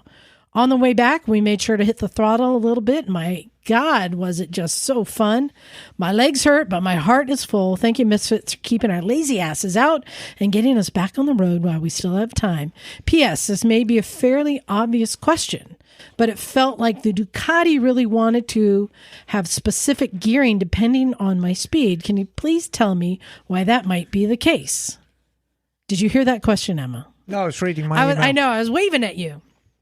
So he's on a Ducati Desert X. He says, it felt like the Ducati really wanted a specific gearing depending on my speed. Can you please tell me why that might be the case? You know, those Ducati Scrambler engines make very, very good power for their size. But Is it just because it's a twin? yeah, but they're contained within quite a narrow power band. I mean, the way the cam is cut and, you know, the overlap on the cam, it develops power really in quite a narrow area for a V-twin. Because normally V-twins have got a lot of power down there and a lot of power at the top and lots of power in the middle. Whereas those Ducatis are kind of so... Yeah, it likes you being in a specific gear. I would think that's because it's a performance engine, so it's going to be Yeah, really- and I mean, yeah. you know, something has to give. The fact of the matter is, the more power you squeeze out of a smaller capacity engine, the less tolerant of broad power throughout the range it becomes. So a lot of bikes are like that. They like being in a specific area. Right. You know, big old air-cooled Suzuki 4s are absolutely at their best between 5 and 7,000 RPM. They're just glorious in that spot. And if you keep them boiling in that spot, you're just the happiest rider alive. There's no need to rev them beyond that. You know, you just keep them in the 5 to 7,000 range and you're clipping along quite nicely. So there you have it. All right. Bagel, you have an email there to read, and it should be read in a very specific accent if you understand. Well, part of it, I think. Okay, you maybe. understand. Yeah. Yes, I All right. understand. So this is from Daniel Farrow. Hey, Daniel. Daniel writes, just listen to your always entertaining podcast, number 543, regarding what motorcycle could replace an actor and in what movie. Ooh. Mm-hmm. I submit for your approval, Mr. Tom Hanks, being replaced by everyone's favorite simple single, the lovable KLR 650 I knew he was going to say that. in the movie Forrest Gump. Like Forrest Gump, the KLR 650 can handle any adventure. Like life is like an unknown road. You never know what you're going to get. To his/its support network, yelling, "Run, 650, run!" And finally, my personal favorite, as Emma always says, doohickey is as doohickey does. To echo what has been said on multiple occasions, thank you, Misfits, for all that you do. I am long overdue for a long motorcycle adventure. I think perhaps I shall have to make it over to Santa Cruz and visit the garage. Yes, do. Wish you would. Well, that's Emma, very sweet. It'd have been nice to have you visit today. Yes, wouldn't it? Yes. Emma, if I could afford to move to California, I would love to start a new career as your apprentice. Oh, that's so sweet. But actually, I'm looking for a husband. Ooh. Liza, the community you have built is what has been missing in the motorcycle industry. If there was a recycle garage in every city, our passion would be flourishing. Thanks again. Another misfit from Denver, Colorado, Daniel Farrow. Thanks, Daniel. That's so nice of you. Yes. I love that. Yeah, I love Daniel. that one. You know what? I could totally see the KLR 650 in Forrest Gump. Run, Forrest, run! Actually, because we are getting so pushed for time, we are over. I'm going to just do a very, very short one because it's an easy one to answer. This is from Kenneth Harrell. Hey, Kenneth. Hey, RCG and friends. Who's RCG? I don't know. Okay. What's RCG? Something like that. Recycle Garage. Oh, there you go. There we go. God, I need to learn how to spell. It's friggin' Alzheimer's. It's doing my head in. I was hoping you could answer a question for me. Okay. I have a 2022 Triumph Bonneville Speedster. Okay. Very good bike. And one of the things I noticed that after a complete fill-up, even when you top it off, it takes a couple of minutes of riding before it will register that it's had fuel and before it will show you the new range numbers. Is this normal? Is this because of the sensor placement? Does this require a firmware update? How can this be fixed, or is this just part of the Triumph? Right. Sincerely, Ken. Lovely bike. Is this normal? Yes. Wait. Is this because of the sensor placement? No. Can I try and answer it? Yes. Because I'm going to take a guess and you tell me if I'm right or wrong. I believe that the fuel sensor is not just readily bobbing up and down, because otherwise it would be going all over the place as you're riding. I believe that in the box that the box? Yeah, there's a box that the arm and the float goes into. Yes. And there's resistance in there. Yes. So that it slowly moves up and slowly moves down. Yep. You're partially correct. Am I close? You're close. You neglected to talk about the clown in there and the hamster and the... So, no, but you're absolutely right, because fuel naturally wants to slosh about in the fuel tank and slosh and sloosh and sloosh. Yes. And so you'd get this crazy reading. So they tend to damp it down. Now, of course, on the Triumph, it's very, very electronic. Everything's done electronically. And the fuel sensor on the Triumph isn't even a thing that moves up and down. It's a tube. Oh. Yeah, and it's all done electronically. So, I vividly remember you'd pull these things out of the crates and you'd fill them up with fuel, because if you bought a new Triumph from the dealer, you get a full tank of fuel. I mean, the value. And you'd take it out for its test ride and you think, shit, it's not registering anything on the fuel.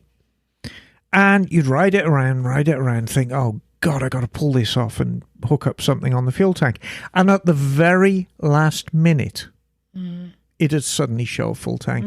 It's the nature of the beast. And you'd better be thankful it does that, because if you didn't, you'd be riding along and it'd go 2 bars, 3 bars, 5 bars, 1 bar, 2 bar, 3 bar. So it's normal part of it. Now, the damping software, I'm not even going to call it the mechanism, the damping software on a Triumph is particularly slow. And, 2 minutes from empty to full is a long time, but that's the nature of the beast. It's one of the quirks of having a British motorcycle. My advice to you, Ken, start drinking tea with milk and sugar and have a nice little gin and tonic on a Friday night. And everything will be just tickety-boo, darling, tickety-boo. Well, there you go. Thank you so much. We have more emails. We're going to save them for next week. We are, because we've run out of time. We have, but wasn't Amy cool? No, Amy's great and very informative. You see, I never knew. But, she's absolutely right. Custom bikes, what a bloody minefield. Oh, yeah. Because basically your dream might be valuable, but it might be absolutely worthless. And that's the hard thing. Yeah, and what it comes down to is beauty is in the eye of the beholder. And look at that trike. And it breaks my heart because, somebody put in a huge amount of effort to that trike. And the fact of the matter is, all of the value in that trike was just in that 392 Hemi. That's it. Yeah. I don't know. That brass headlight was pretty cool. Well, when you could hang that on the on the bedroom wall. And I never thought of this, but maybe if you're dealing with high-end bikes, it's good to reach out to an appraiser before you get a listing price. Well, I think it should be. I mean, if you're dealing with anything that's valued substantially out the ordinary, and I'm not talking about selling your Africa Twin with a few $100s worth of accessories. No, because there's a lot of the standards already set. Right. Yeah. But when you're dealing with a complete custom bike with just huge amount of chrome on it, huge amount of paint work, or a completely modified engine, get it appraised just so you know what you're getting into. Or a classic. Because there are a lot of classics. Like, remember at SFMC how they have that Curtis hanging? Like, what's that worth? Exactly. That fluctuates. It changes. And, the British bike market is a perfect example. For a long, long time, British bikes were hugely valuable. Well, the market's softening now. For the I suppose it might be the most obvious reason. The owners are getting old. It's as simple as that. And the amount of people who can actually jump up and down on the kickstart of a Norton Commando and actually get it going are getting less and less every year. And the market's softening because of that. Yes, you can put an electric start on it, but now you need to find people who've got the wherewithal to spend $3,500-4,000 on an electric start kit. Well, and that's why it was great to find out about Auto Appraisal Network. Yeah, there you go. There you have it. It's nationwide, and then Amy, especially with her kind of little DMV knowledge. Yeah, and she likes bikes, which is quite obvious. So she'd be the go-to gal, I would have thought. Yeah, exactly. Yeah, she knows all the tricks. Well, so I think that wraps it up. We didn't mention where everyone else is. Where are they, Liza? They've been in the Mojave, and a listener joined them. Oh, the Mojave? Yes. So Jim and Stumpy John and Scotty were down there. Great. And a listener, I think Guillermo, showed up and joined them and had a great time. Jim said, Guillermo was really cool. Yeah, and I am looking forward to having them on the show next week and getting a rider report. All I know is that there was a rattlesnake at their campsite. Nice. And there was firewood that they deemed was now owned by the rattlesnake, and they did not use that. They sent me video of a Sidewinder crawling into the pile. Well, it's yours now. Oh, boy. God. Exactly. So big thanks to everyone who's listened, makes it this far, and who's emailed us. Keep them coming. If you've had any experience dealing with foreign DMV systems, let me know. I'm really trying to figure out how to navigate you're trying this. to oil out of this, Liza. No, I'm trying to understand how these systems work. Like I said, with I know everything, you better than that. With everything I said with the DMV here, I've always listed the right thing and done the right thing. Yes. But there's gray areas to everything, and it's understanding how to navigate it, because they will not always give you the straight answers. We all know this. My take on that, it's going to be the kind of thing that you're going to put aside and forget about, and it's going to bite you in the ass a couple of years from now. That's my find out. gut feeling. So if you have experience, let me know what to expect.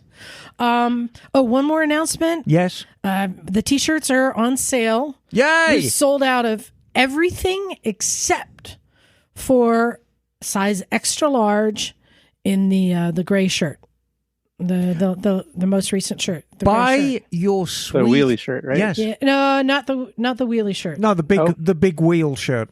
Oh, okay. No, this is the vintage racer. Yeah, Vintage the racer. big Gray wheel. with the light blue. Yeah. Yep. I've got 7 shirts left. That's it. Then they're all gone. Wow. So $15. Shipping is usually about $5. If you are international, email me. I can ship it almost anywhere for $20. If you put it into your cart on our website, it tells you it's going to be like $70. I've shipped some out to Australia, to England. I'll ship it out for about $20. So 7 left. Get it while you can. I guarantee if you buy your sweetie a Motorcycles and Misfits shirt, they will love you that little bit more. There you go. There you have it. And then finally, big thanks to our Patreon subscribers. Who are easily the finest human beings on the face of the earth. You said it all. Go to motorcyclesandmisfits.com. You'll find the link to everything there. All your wildest dreams will come true. Yes. Yes. Okay. You ready to get out of here? I am. Okay. Thank you, everybody. Let's get out of here. This is Liza. Emma, darling. Bagel. And we are out. Cool. Cool.